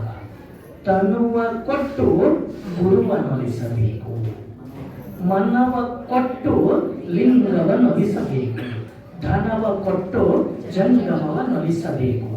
ಈ ತ್ರಿವಿಧವ ಹೊರಕು ಮಾಡಿ ಹರೆಯ ವಹಿಸಿ ಬರಿಯ ಕುರುಹ ಪೂಜಿಸುವ ಮೆಚ್ಚ ನಮ್ಮ ಕೂಡಲ ಸಂಗಮ ದೇವ. ತನು, ಮನ, ಧನ ಇವು ನಿನ್ನಲ್ಲಿ ಇರ್ತಕ್ಕಂಥ ಘಟಕಗಳು. ಯಾರಿಂದ ಪಡೆದೀಯ? ಪರಮಾತ್ಮನಿಂದಲೇ ಪಡೆದೀವಿ. ಇದನ್ನೆಲ್ಲ ನಾವು ಪಡೆದೀವಿ. ಪರಮಾತ್ಮನಿಂದಲೇ ಪಡೆದದ್ದನ್ನ ಪರಮಾತ್ಮನಿಗೆ ನಿವೇದನೆ ಮಾಡೋದು, ತನುವನ್ನ ಪರಮಾತ್ಮನ ಮುಖವಾದ ಗುರು ತತ್ವಕ್ಕೆ ಅರ್ಪಿಸೋದು, ಮನವನ್ನ ಪರಮಾತ್ಮನ ಇನ್ನೊಂದು ಮುಖವಾದ ಲಿಂಗಕ್ಕೆ ಅರ್ಪಿಸೋದು, ಧನವನ್ನ ಪರಮಾತ್ಮನ ಇನ್ನೊಂದು ಮುಖವಾದ ಜಂಗಮದಲ್ಲಿ ಅರ್ಪಿಸೋದು. ತನು, ಮನ, ಧನವನ್ನ ಗುರು ಲಿಂಗ ಜಂಗಮಕ್ಕೆ ಅರ್ಪಿಸಿದರ ಪರಿಣಾಮವಾಗಿ ಪಡ್ಕೊಳ್ತಕ್ಕಂಥದ್ದು ಏನು ಅಂದ್ರೆ ಪ್ರಸಾದ. ಅರ್ಪಣೆ ಇಲ್ಲದೆ ಪ್ರಸಾದ ಲಭಿಸದು. ಅರ್ಪಿಸಿದಾಗಲೇ ಅದು ಪ್ರಸಾದ ಆಗ್ತದೆ. ಹೆಂಗಪ್ಪ ಅದು ಹೆಂಗೆ ಅರ್ಪಿಸೋದು, ಅದು ಹೆಂಗೆ ಪ್ರಸಾದ ಆಕೈತಿ? ಅದು ಮೊದಲು ಹೆಂಗಿತ್ತು ಇದನ್ನು ಒಂದು ಕಡೆ ಹೇಳ್ತಾರೆ. ಪ್ರಸಾದವೆಂದೆಂಬರು ಪದಾರ್ಥವಾವುದೆಂಬುದನ್ನರಿಯರು, ಪ್ರಸಾದವಾವುದೆಂಬುದನ್ನರಿಯರು. ಪ್ರಸಾದ ಅಂತಾರೆ. ಇವರಿಗೆ ಪದಾರ್ಥ ಅಂದ್ರೂ ಗೊತ್ತಿಲ್ಲ, ಪ್ರಸಾದ ಅಂದ್ರೂ ಗೊತ್ತಿಲ್ಲ. ಅಂದ್ರೆ ಪದಾರ್ಥವಾವುದು, ಪ್ರಸಾದವಾವುದು ಎರಡು ಪ್ರಶ್ನೆ. ಪದಾರ್ಥ ಅಂದ್ರೆ ಯಾವುದು, ಪ್ರಸಾದ ಅಂದ್ರೆ ಯಾವುದು? ತನ್ನಾತ್ಮವೇ ತಾನೇ ಪದಾರ್ಥವು, ಪರವಸ್ತುವೆನಿಸಿದ ಪರಮಾತ್ಮನೇ ಪ್ರಸಾದವು. ತನ್ನಾತ್ಮವೆಂಬ ಪದಾರ್ಥವ ಪರವಸ್ತು ಎಂಬ ಪ್ರಸಾದ ಕಲ್ಪಿಸಿ ಕೈಕೊಳ್ಳಬಲ್ಲರೆ ಪರಮ ಪ್ರಸಾದಿ ಎಂಬೆ ನೋಡ. ನಮಗೇನಾಗ್ತೈತ್ರಿ, ಪ್ರಸಾದ ಪಡ್ಕೊಳ್ಳೋದು ಅಂದ್ರೆ ನಮ್ಮ ಸಾಮಾನ್ಯ ಲೌಕಿಕ ದೃಷ್ಟಿ ಒಳಗ ಎರಡು ಬಾಳೆಹಣ್ಣು ಕಲ್ಸಕ್ಕೆ ಹಿಡ್ಕೊಂಡು ಹೋಗ್ತೀವಲ್ಲ, ನಮ್ಮನ್ನು ಬಿಟ್ಟು ಹೊರಗಿಂದ ಅದು ಹೌದಾ. ಹಣ್ಣು ಕಿತ್ಕೊಳ್ಳೋದು, ಸಕ್ಕರೆ ತಗೊಳ್ಳೋದು, ಲಿಂಗದ ಮುಂದೆ ತೋರಿಸಿ ಪ್ರಸಾದ ಮಾಡಿದ್ವಿ ಅಂತೀವಿ. ಆದ್ರೆ ನಾನು ಹೆಂಗದೀನಿ ಹಂಗ ಇದ್ರೆ ಅದನ್ನು ಅರ್ಪಿಸಿ ತಗೊಳ್ಳೋದ್ರಿಂದ ಪ್ರಸಾದ ಆಗೋದಿಲ್ಲ. ಇದು ಬಸವಣ್ಣನವರು ಮೀರಿದ ತತ್ವಜ್ಞಾನ. ಇದು ಉಳಿದವರೆಲ್ಲ ಏನು ಮಾಡಿದ್ರು, ಅರ್ಪಣೆ ಮಾಡಾಕ 101 ತೆಂಗಿನಕಾಯಿ ಇಟ್ರಲ್ರಿ, ಗೊನೆಗಟ್ಟಲೆ ಬಾಳೆಹಣ್ಣು ಇಟ್ಟರು, ಎಲ್ಲ ಇಟ್ಟರು. ಅವನ್ನೆಲ್ಲ ಇಟ್ಟರು. ಇವ್ರು ಹೆಂಗದ ಮತ್ತು ಹಂಗ ಉಳಿದ್ರು. ಇವ್ರ ತನ್ನ ಮನ ಭಾವಗಳು ಹೆಂಗದಾವ ಹಂಗದಾವ. ಅಲ್ಲಿ ಏನು ವ್ಯತ್ಯಾಸ ಆಗಲಿಲ್ಲ. ಹೆಂಗಂದ್ರ ಒಬ್ಬರು ಚಲೋ ಗುರುಗಳು ಹತ್ತಿರ 4 ಮಂದಿ ಶಿಷ್ಯರಿದ್ರಂತ. ಅವ್ರಿಗೆ ಏನಾತಂತ, ಇವ್ರ ಮಂದಿ ಎಲ್ಲ ತೀರ್ಥಯಾತ್ರಕ್ಕೆ ಹೋಗೋದು ನೋಡಿ ಅವ್ರಿಗೂ ತಲೆ ಹಾಕೋತು. ನಾವು ಒಟ್ಟು ಅಡ್ಡಾಡ್ಬೋದು, ಏನೋ ಪುಣ್ಯ ಬರ್ತೈತಿ ಅಂತ. ಮತ್ತು ನಾವೆಷ್ಟು ಮಂದಿ ಹೋಗಿ ಬಂದಿಲ್ಲ, ಎಲ್ಲಿಗೆ ಹೇಳ್ರಿ ಹೇಳ ನಡೆದಿತ್ತಲ್ಲ. ಉಳಿದವ್ರು ಹೋಗಿದ್ರೆ ಅವ್ರಿನ ಬೇಡ ಅನ್ನಂಗಿಲ್ಲ, ಅವ್ರ ವಿಷಯ ಅದು. ಲಿಂಗವಂತರಾದವರು ನಮಗೆ ಯಾವ ಕುಂಭ, ನಮಗೆ ಯಾವ ಮೇಳ. ಹೋಗಿ ಬಂದು ಮತ್ತು ಬಾಟಲ್ ಎಲ್ಲ ತುಂಬ್ಕೊಂಡು ಬಂದು ಓಡಿ ಮಂದಿಗೆಲ್ಲ ಹಂಚಿದ್ವಿ. ಏನಂತ ಗಂಗಾಜಲ ಅಂತ ಎಲ್ಲ ಹಂಚಿದ್ವಿ ಅತ್ತಲ್ಲ. ಹಂಗೆ ನಾವು ಹೋಗೋರು ಕಂಡು ಹೋಗೋರು ಹಂಗೆ ಇವರು ಹೊಂಟ್ರು ಗುರುಗಳಿಗೆ ಮತ್ತು ಅಪ್ಪಣೆ ತಗೋಬೇಕಲ್ಲ. ಕೇಳಿ ಗುರುಗಳೇ ಮತ್ತು ನಾವು ಹೋಗಿ ಬರ್ತೀವಿ ಹಿಂಗೈತೆ ಅಂತ. ಗುರುಗಳಿಗೆ ನಗು ಬಂತು. ಇನ್ನೂ ತಿಳಿದಿಲ್ಲ ನಿಮ್ಗೆ ಎಲ್ಲಿ ಹೋದ್ರೆ ಏನೈತೆ ಅಂತ ತಿಳಿದಿಲ್ಲ. ಓಕೆ ಒಂಥರ ಹೋಗ್ಲಿ, ಈಗ ಬ್ಯಾಡ ಅಂದ್ರೆ ಅವ್ರಿಗೆ ಮತ್ತು ಒಳಗದು ರಹಸ್ಯ ಉಳಿತೈತಿ, ಹೋಗ್ಲಿ ಅಂತ. ಅವಾಗ ಗುರುಗಳಂದ್ರು ಹೋಗಿ ಬರ್ರಪ್ಪ, ಒಳ್ಳೇದು, ಆರಾಮಾಗಿ ಹೋಗಿ ಬರ್ರಿ, ಬೇಕಾದ್ರೆ ರೊಕ್ಕ ಪಕ್ಕ ಕೊಡ್ತೀನಿ ತೊಗೊಂಡೋಗ್ರಿ. ಆದ್ರೆ ನಂದು ಒಂದು ಕೋರಿಕೆ ಐತಿ, ಅದನ್ನು ಈಡೇರಿಸ್ರಿ. ಯಾರು ಬೇಡ ಅಂತಾರ್ರಿ ಮಾಡ್ತಾರೆ. ಅವ್ರು ಬೇಡ ತಮ್ಮ ಜೋಡಿಗೆ ನಾವು ಚಲೋ ಹಾಗಲಕಾಯಿ ತೆಗೆದು ಕೈ ಹಾಕೊಟ್ರಿ. ಈ ಹಾಗಲಕಾಯಿ ತಗೊಳ್ರಿ, ಯಾವ್ಯಾವ ಪುಣ್ಯಕ್ಷೇತ್ರ ತೀರ್ಥಕ್ಕೆ ಹೋಗಿರಿ, ಹೋಗಿ ಬಂದ ಕೂಡಲೇ ಆ ದೇವ್ರ ಮುಂದೆ ನೈವೇದ್ಯ ಮಾಡಿ ಪ್ರಸಾದ ಮಾಡ್ಕೊಂಡು ಇಲ್ಲಿ ತೊಗೊಂಡು ಬರ್ರಿ. ಇಷ್ಟೇ ಹೌದಲ್ರಿ, ಏನು ದೊಡ್ಡದ್ರಿ, ತೊಗೊಂಡು ಹೋಗ್ತೇವಂತ. ಹಾಗಲಕಾಯಿ ಮಾತ್ರ ಇಟ್ಕೊಂಡು ಹೊಂಟರು. ಎಷ್ಟು ಕಡೆ ಹೋಗ್ತಾರ ನೆನಪಲೆ ಅವ್ರ ಗುರುಗಳು ಕೊಟ್ಟು ಹಾಗಲಕಾಯಿ ಮುಂದಿಡೋದು, ಪೂಜೆ ಮಾಡಿಸೋದು, ತಮ್ಮ ಜೋಡಿಗೆ ಹಾಕೊಂಡು ಬರೋದು. ಎಲ್ಲ ಪರ್ಯಟನ ಮಾಡಿ ಅವ್ರ ಗುರುಗಳ ಮುಂದೆ ಬಂದು ನಿಂತರು, ಸಾಷ್ಟಾಂಗ ಹಾಕಿದ್ರು. ನಿಮ್ಮ ಅಪ್ಪಡಿ ನಿಮ್ಮ ಆಶೀರ್ವಾದ, ಆರಾಮ್ ಹೋಗಿ ಬಂದಿವ್ರಿ, ಎಲ್ಲ ಚಲೋ ಆಯ್ತು. ನೀವು ಹೋಗಿ ಬಂದರು, ನಾ ಕೊಟ್ಟು ಹಾಗಲಕಾಯಿ ಸುದ್ದಿ ಹೇಳ್ರಿ ಅಂದರು. ಐತ್ರಿ, ಇಲ್ಲೇ ಐತಿ. ಏನು ಮಾಡಿದ್ರಿ ನೀವು ಹೇಳ್ದಂಗ ಮಾಡಿ, ಪ್ರತಿ ಒಂದು ದೇವ್ರ ಮುಂದೆ ಇಟ್ಟಿಟ್ಟ ತೊಗೊಂಡು ಬಂದೀವಿ, ತೊಗೊಳ್ರಿ ಅದು. ಹೌದಾ ತಂದಿರಿ, ಭಾಳ ಚಲೋ ಆಯ್ತು, ಇವತ್ತು ಪ್ರಸಾದ ಆಗಿರಪ್ಪ, ಹೆಚ್ಚಿ ಅದು ಉಪ್ಪು ಹಚ್ಚಿ ತೊಗೊಂಡು ಬರಲಿ ಅಂತ. ಅವ್ರು ಮತ್ತು ಗುರುಗಳ ಅಪ್ಪಣೆ ತೊಗೊಂಡು ಪಟ ಹೆಚ್ಕೊಂಡು ತೊಗೊಂಬಂದು ಗುರುಗಳು ಬಾಯಾಗಿ ಇಟ್ಕೊಂಡ್ರು, ಶಿಷ್ಯರು ಬಾಯಾಗಿ ಇಟ್ಕೊಂಡ್ರು. ಗುರುಗಳು ಮೊದಲಂದ್ರು, ಏನು ಕೈ ಆಯಿತು ಮಾರಾಯ ಆಯಿತು, ಎಷ್ಟು ಕೈ ಆಯ್ತದ ಹಾಗಲಕಾಯಿ ಆಯಿತು. ಅವ್ರು ಶಿಷ್ಯರೆಲ್ಲರೂ ಅಂದರು, ಗುರುಗಳೇ ನಿಮಗೆ ತಿಳಿಯಂಗಿಲ್ಲೇನ್ರಿ, ಹಾಗಲಕಾಯಿ ಗುಣ ಕೈ ಅದು, ನಿಮಗೆ ತಿಳಿಯಂಗಿಲ್ಲ ಹಾಗಲಕಾಯಿ ಗುಣ ಅದು. ಅಲ್ಲೋ ಇಷ್ಟು ಊರು ಅಡ್ಡಾಡಿ ಇಷ್ಟು ದೇವ್ರ ಮುಂದೆ ಕುತ್ಕೊಂಡು ಬಂದೈತಲ್ಲ, ಅದು ಕೈ ಒಂದು ಸಿಹಿ ಹಾಗಲಕಾಯಿತ್ತಲ್ಲ. ಯಾಕಾಗಲಿಲ್ಲ?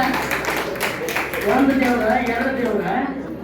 ನಮ್ಮಲ್ಲಿ ಒಂದು ಮಾಕುಟ್ ಅಂತ ಐತ್ರಿ, ಅಲ್ಲಿ ಹೇಳ್ತಾರೆ, ಒಂದು ಚೀಲ ಅಕ್ಕಿ ಒಯ್ದು ಒಂದೊಂದು ಕಾಳು ಇಟ್ಟರು ಸಾಲೋದಿಲ್ಲ, ತಾಟು ದೇವ್ರದಾವಂತ ತಿಳಿತಿಲ್ಲ. ಹಂಗ ಎಲ್ಲ ದೇವ್ರ ಮುಂದೆ ಇಟ್ಟು ಬಂದ್ರಿ, ಮತ್ತೆ ಬಾಯ ಹಾಕ್ತಿರಿ, ಕೆಟ್ಟ ಕೈ ಐತಿ, ಏನು ಕೆಲಸ ಮಾಡಿದ್ರು? ಈ ಗುರುಗಳ ಹಾಗಲಕಾಯಿ ಗುಣ ಕೈ ರೀ. ಯಾವ ಊರಿಗೆ ಹೋದ್ರೇನು, ಯಾವ ತೀರ್ಥಕ್ಕೆ ಹೋದ್ರೇನು, ಎಲ್ಲಿ ಹೋದ್ರು ಒಂದು ಕೈನ ಆಗುತ್ತೆ. ಅವಾಗ ಗುರುಗಳು ಹೇಳಿದ್ರಂತ, ನನಗೂ ಗೊತ್ತೈತಿ, ಹಂಗೆ ನೀವು ಅದಿರಲ್ಲ, ನಿಮ್ಮೊಳಗೆ ಅಜ್ಞಾನ ಅನ್ನೋ ಕೈ ಐತಲ್ಲ, ಅದು ಬಿಡಲಾರ್ದ ನೀವು ಯಾವ ದೇವ್ರಿಗೆ ಹೋದ್ರೇನು, ಯಾವ ತೀರ್ಥಕ್ಕೆ ಹೋದ್ರೇನು, ಗಂಗಾ ಜಲದಾಗ ಮುಳುಗಿದ್ರೇನು, ತುಂಗಾ ಜಲದಾಗ ಮುಳುಗಿದ್ರೇನು, ನೀವು ಕೈನ ಅಂದ್ರೆ ಇದು ಯಾಕೆ ತೋರಿಸೋದು ಅಂದ್ರೆ ಪದಾರ್ಥವಾಗಿ ಉಳಿಯೋದು. ಸಿಹಿ ಆಗೋದು ಅಂದ್ರೆ ಪದಾರ್ಥ ಪ್ರಸಾದ ರೂಪ ತಾಳೋದು. ಈಗ ನಾವು ಹೆಂಗದೀವಿ ಹಂಗ ಉಳಿದಿವಂದ್ರೆ ಅದು ಪ್ರಸಾದ ಆಗೋದಿಲ್ಲ. ಇದು ಪದಾರ್ಥ ಪ್ರಸಾದ ಆಗಬೇಕಾದ್ರೆ ನಮ್ಮನ್ನು ಬಿಟ್ಟಿರೋ ಹೊರಗಿರ್ತಕ್ಕಂಥ ವಸ್ತುಗಳನ್ನು ದೇವರಿಗೆ ಇಟ್ಟು ನಾವು ಪ್ರಸಾದ ಮಾಡ್ತೀವಿ ಅನ್ನೋದು ನಮ್ಮ ಭ್ರಮೆ. ಅಲ್ಲಿ ಶರಣರು ನಮ್ಗೆ ಕೊಟ್ಟದ್ದೇನು ಅಂದರೆ, ನೀನು ನೈವೇದ್ಯ ಮಾಡಬೇಕು. ಏನು ನೈವೇದ್ಯ ಮಾಡಬೇಕು? ನಿನ್ನ ತನುವನ್ನೇ ಗುರುವಿಗೆ ನೈವೇದ್ಯ ಮಾಡಬೇಕು, ನಿನ್ನ ಮನವನ್ನೇ ಲಿಂಗಕ್ಕೆ ನೈವೇದ್ಯ ಮಾಡಬೇಕು, ನಿನ್ನ ಧನವನ್ನೇ ಜಂಗಮಕ್ಕೆ ನೈವೇದ್ಯ ಮಾಡಬೇಕು. ಮಾಡಿದ ನಂತರ ಮಾಡೋಕ್ಕಿಂತ ಮೊದಲ ಇದು ತನ್ನು, ಇದು ಮನ, ಇದು ಧನ. ಹೌದಲ್ಲ? ಈಗ ನೀವು ಬಾಳೆಹಣ್ಣು ತಗೊಂಡು ಹೋಗ್ತಿರ್ತೀರಿ, ಹೋಗೋವಾಗ ಏನಂತೀರಿ? ಬಾಳೆಹಣ್ಣು ಅಂತೀರಿ. ಹೊಳ್ಳಿ ಬರೋ ನೀವು ಮೂರು ಮಂದಿ ಕೊಟ್ಕೊತ ಬರ್ತೀರಿ, ಏನಂತೀರಿ? ಯಾರು ಅಂತೀರಿ? ಬಾಳೆಹಣ್ಣು ತಗೊಂತೀರಿ ಅನ್ನಲ್ಲ, ಏನಂತೀರಿ? ಪ್ರಸಾದ. ಹೋಗೋ ಮುಂದೆ ಬಾಳೆಹಣ್ಣು, ಬರೋ ಮುಂದೆ ಪ್ರಸಾದ. ಹಾಗಿದ್ದು ಕೊಡೋ ಮುಂದೆ ತನ್ನು, ಮನ, ಭಾವ. ಕೊಡೋ ಮುಂದೆ ಅರ್ಪಣೆ ಆದ ನಂತರ ಗುರುವಿಗೆ ಮುಚ್ಚಿದ ಕೂಡಲೇ ಇದು ಶುದ್ಧ ಪ್ರಸಾದ. ಕೊಡೋಕ್ಕಿಂತ ಮೊದಲಿನ ಪದಾರ್ಥ ದೇಹ. ಕೊಟ್ಟ ನಂತರ ಗುರು ತನ್ನ ಕರುಣೆಯನ್ನು ಇದಕ್ಕೆ ಬೆರೆಸ್ತಾನ, ಅವ ತನ್ನ ಪ್ರಸಾದವನ್ನು ಇದಕ್ಕೆ ಅರ್ಪಿಸ್ತಾ ಕೊಡ್ತಾನ. ಅವಾಗ ಇದು ತನ್ನ ಅಶುದ್ಧತೆ ಕಳ್ಕೊಂಡು ಇದು ಶುದ್ಧ ಪ್ರಸಾದ, ಪ್ರಸಾದ ಕಾಯ. ಮನ ಇತ್ತಲ್ಲ, ಹಲವು ವಿಕಾರಗಳಿಗೆ ಕಾರಣವಾದ ಸರ್ವೇಂದ್ರಿಯಗಳಲ್ಲಿ ವ್ಯವಹರಿಸಿ ನಮ್ಮನ್ನು ಭವಕ್ಕೆ ಮುಖ ಮಾಡಿಸುವಂತ ಮನ ಇತ್ತಲ್ಲ, ಆ ಮನ ಗುರು ತೋರಿದ ಲಿಂಗವೇ ತನ್ನ ಅತ್ಯಂತಿಕ ನೆಲೆ ಅಂತ ತಿಳಿದು ಪರಮ ಸುಖ ಆನಂದದ ಸ್ವರೂಪ ಲಿಂಗವನ್ನೇ ಸುತ್ತುವರೆದು, ಲಿಂಗವೇ ಮನ, ಮನವೇ ಲಿಂಗವಾದಾಗ ಅದು ಮನ ಅಲ್ಲ, ಅದು ಸಿದ್ಧ ಪ್ರಸಾದ. ಮನ ಅಲ್ಲದು, ಅದು ಮಹಾಲಿಂಗ.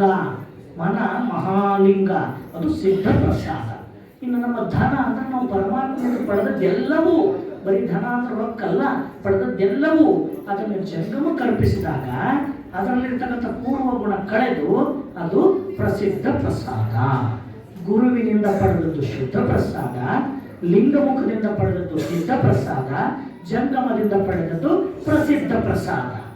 ಶುದ್ಧ ಪ್ರಸಾದವನ್ನು ಪಡೆದದರ ಪರಿಣಾಮ ಈ ತನುವಿನೊಳಗೇನು ದೋಷಗಳಿತ್ತಲ್ಲ, ವಾತ, ಪಿತ್ತ, ಶ್ಲೇಷ್ಮ ಅನ್ನೋ ದೋಷಗಳು ಅವೆಲ್ಲ ನಿವಾರಣೆಯಾಗಿ ಇದು ಮಂತ್ರಮಯ ಶರೀರವಾಯಿತು, ಪ್ರಸಾದ ಕಾಯವೆನಿಸಿತು.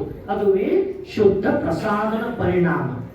ಸಿದ್ಧ ಪ್ರಸಾದದ ಪರಿಣಾಮ ಯಾವ ಮನ ತನ್ನ ನಿರಂತರವಾದ ಪರಿಭ್ರಮಣೆಯನ್ನು ಮಾಡ್ತಿತ್ತಲ್ಲ, ಆ ಪರಿಭ್ರಮಣೆಯನ್ನು ಕಳೆದುಕೊಂಡು ಲಿಂಗ ಅನ್ನೋ ನೆಲೆಯಲ್ಲಿ ಸ್ಥಿರಗೊಳ್ತಲ್ಲ, ಅದುವೇ ಸಿದ್ಧ ಪ್ರಸಾದ.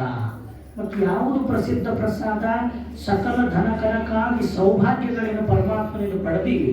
ಅದರಲ್ಲಿ ನಾನು ತಾನೆಂಬ ಅಹಂ ಮತ್ತು ಮಮ ಭಾವ ಇತ್ತಲ್ಲ, ಅದನ್ನೆಲ್ಲ ಜಂಗಮ ಕಳೆದು ದಾಸೋಹವ ಮಾಡಿಸಿಕೊಂಡು ಇದೆಲ್ಲವೂ ಶಿವನ ಸೊಮ್ಮು ಅನ್ನೋ ಭಾವ ಬಂತಲ್ಲ, ಅದು ಪ್ರಸಿದ್ಧ ಪ್ರಸಾದ. ನೀ ಕೊಟ್ಟ ದ್ರವ್ಯವ ನಿಮಗಲ್ಲದೆ ಮತ್ತೊಂದ ಕ್ರಿಯೆ ಮಾಡೆನು, ನಿಮ್ಮ ಸೊಮ್ಮಿಂಗೆ ಸಲ್ಲಿಸುವೆನು ನಿಮ್ಮಾಣೆ ಕೂಡಲ ಸಂಗಮ ದೇವ ಅಂತ ಇಡೀ ಬ್ರಹ್ಮಾಂಡವೆಲ್ಲವನ್ನು ಕೂಡ ಶಿವನ ಸಂಪತ್ತಾಗಿ ನೋಡ್ತಕ್ಕಂಥ ಭಾವ ಬರ್ತೈತಲ್ಲ, ಅದುವೇ ಪ್ರಸಿದ್ಧ ಪ್ರಸಾದ. ಶುದ್ಧ ಪ್ರಸಾದ, ಸಿದ್ಧ ಪ್ರಸಾದ, ಪ್ರಸಿದ್ಧ ಪ್ರಸಾದ. ಯಾವಾಗ ಇದು ಶುದ್ಧ ಆಯಿತು, ಮನ ಸಿದ್ಧವಾಯಿತು, ಅದು ಪ್ರಸಿದ್ಧವಾಯಿತು, ಈ ಶುದ್ಧ ಸಿದ್ಧ ಪ್ರಸಿದ್ಧ ಪ್ರಸಾದಗಳನ್ನು ತನ್ನಲ್ಲಿ ಗರ್ಭೀಕರಿಸಿಕೊಂಡಿರ್ತಕ್ಕಂಥ ಭಕ್ತ ಪರಮ ಪ್ರಸನ್ನ ಮೂರ್ತಿಯಾದ. ಪ್ರಸನ್ನತೆಯೇ ಅವನ ಸ್ವಭಾವವಾಯಿತು. ಆವಾಗಿನಿಂದ ಅವನ ಕ್ರಿಯೆಗಳಲ್ಲ, ಎಲ್ಲವೂ ಲಿಂಗದ ಕ್ರಿಯೆಗಳು. ಪ್ರತಿಯೊಂದು ಲಿಂಗದ ಕ್ರಿಯೆಗಳು. ನೋಡುವ ನೋಟ ಲಿಂಗದ್ದು, ಕೇಳುವ ಶಬ್ದ ಲಿಂಗದ್ದು, ರುಚಿಸುವ ಪ್ರಸಾದ ಲಿಂಗದ್ದು, ಎಲ್ಲವೂ ಲಿಂಗದ್ದು ಅನ್ನುವಂಥ ಸ್ಥಿರ ಭಾವ ಉಳಿದದ್ದೇ ಪರಮ ಪ್ರಸಾದ. ಅದುವೇ ಪ್ರಸನ್ನತೆ, ನಿಜ ಪ್ರಸಾದಿಯ ಲಕ್ಷಣ. ಅದಕ್ಕೆ ಇಂದ್ರಿಯಗಳು ಲಿಂಗದ ಇಂದ್ರಿಯಗಳು. ಇದರ ಬಗ್ಗೆ ಕೊನೆ ಒಂದು ವಚನ ಹೇಳಿ ಮುಗಿಸ್ಬಿಡ್ತೇನ್ರಿ. ಎಷ್ಟು ಚಂದ ಹೇಳ್ತಾರೆ ಶರಣರೊಳಗೆ, ಎನ್ನಂಗಕ್ಕೆ ಸೋಂಕುವ ಸಕಲ ರುಚಿ ಪದಾರ್ಥಗಳ, ಎನ್ನಂಗಕ್ಕೆ ಸೋಂಕುವ ಸಕಲ ರುಚಿ ಪದಾರ್ಥಗಳ ಅವಧಾನಿಸಿ ನಿನಗರ್ಪಿಸುವೆನೆನ್ನುವ ಬರ ಎನಗೂ ಇಲ್ಲದೆ ಹೋಯಿತು, ನಿನಗೂ ಇಲ್ಲದೆ ಹೋಯಿತು. ಅರ್ಥಾತ್ರಿ? ಎನ್ನಂಗಕ್ಕೆ ಸೋಂಕುವ ಸಕಲ ರುಚಿ ಪದಾರ್ಥಗಳ ಅವಧಾನಿಸಿ ನಿನಗೆ ಅರ್ಪಿಸುವೆನೆನ್ನವರ ಎನಗೂ ಇಲ್ಲದೆ ಹೋಯಿತು, ನಿನಗೂ ಇಲ್ಲದೆ ಹೋಯಿತು. ಮುಂದೆ ಹೇಳ್ತಾರೆ ಅವರು. ಅಂದ್ರೆ ಇದರ ಭಾವ ನೋಡ್ರಿ ಏನಂತಾರೆ, ಏನೇನು ನನಗೆ ಬಂದು ತಾಗ್ತೈತಿ ಅದನ್ನು ನಾನು ನಿನಗೆ ಮುಟ್ಟಿಸ್ತೇನೆ ಅಂತ ಮುಟ್ಸಾಕ ನಾನಿಲ್ಲಿ ವಾಹಕಾಗಿ ನಿಂತಿಲ್ಲ. ಇದು ನಾನು ಮುಟ್ಟಿದೆ, ಪರಮಾತ್ಮ ನೀನು ತಗೋ, ನಾನು ನೋಡಿದೆ ಇದು ನೀನು ಅರ್ಪಿಸ್ಕೋ ಅನ್ನೋ ಭಾವ ಇಲ್ಲ. ಈ ಭೇದ ಬುದ್ಧಿಯ ಮಾಡಿಸಿ ಆ ನರಿದುದೇ ನೀನರಿದುದೆಂಬ ಭಾವವ ಎನಗೆ ಕರುಣಿಸ ಸಕಲೇಶ್ವರ ದೇವ. ಅಂದ್ರೆ ನಾನೇನು ಮುಟ್ಟೀನಿ ಅದು ನೀನೇ ಮುಟ್ಟಿದ್ದು, ನಾನೇನು ನೋಡೀನಿ ಅದು ನೀನೇ ನೋಡಿದ್ದು, ನಾನೇನು ಭಾವಿಸೀನಿ ಅದು ನೀನೇ ಭಾವಿಸಿದ್ದು. ಇಲ್ಲಿ ನಾನು ನೀನು ಅನ್ನೋ ಉಭಯ ಭಾವ ಹೋಗಿ ಹೋಗಿ ಅಂದ್ರೆ ಪದಾರ್ಥ ಭಾವ ಎಳ್ಳಷ್ಟೂ ಇಲ್ಲವಾಗಿ ಇಲ್ಲಿನ ಮೂಲ ಗುಣಗಳು ರಾಗ ದ್ವೇಷಗಳು ಎಲ್ಲ ಕಳ್ಕೊಂಡು ಕೇವಲ ಪ್ರಸನ್ನತೆಯೇ ತಾನಾಗಿ ಸಕಲವೂ ಲಿಂಗತ್ವ ಅನ್ನೋ ಭಾವದಲ್ಲಿ ಉಳಿದ ಪ್ರಸನ್ನತಾ ಮೂರ್ತಿಯೇ ಪ್ರಸಾದಿ ಅಂತ ಪ್ರಸಾದಿಗೆ ಕಾರಣವಾದದ್ದು ಪ್ರಸಾದ ತತ್ವ. ಹೀಗೆ ಪಾದೋದಕ ಮತ್ತು ಪ್ರಸಾದ ಎರಡು ತತ್ವಗಳು ಭಕ್ತನ ತನು ಮನ ಭಾವವನ್ನು ಪರಿಪೂರ್ಣ ಲಿಂಗಮಯಗೊಳಿಸ್ತಕ್ಕಂಥ ತತ್ವಗಳು ಅನ್ನುವಂಥ ಚಿಂತನೆಯನ್ನು ತಮ್ಮೆಲ್ಲರ ಮುಂದಿಟ್ಟು ಈ ನುಡಿ ಸೇವೆಯನ್ನು ಗುರು ಬಸವಣ್ಣನವರ ಶ್ರೀಪಾದಕ್ಕೆ ಸಮರ್ಪಿಸಿ ತಮ್ಮೆಲ್ಲರಿಗೆ ಭಕ್ತಿಯ ಶರಣು.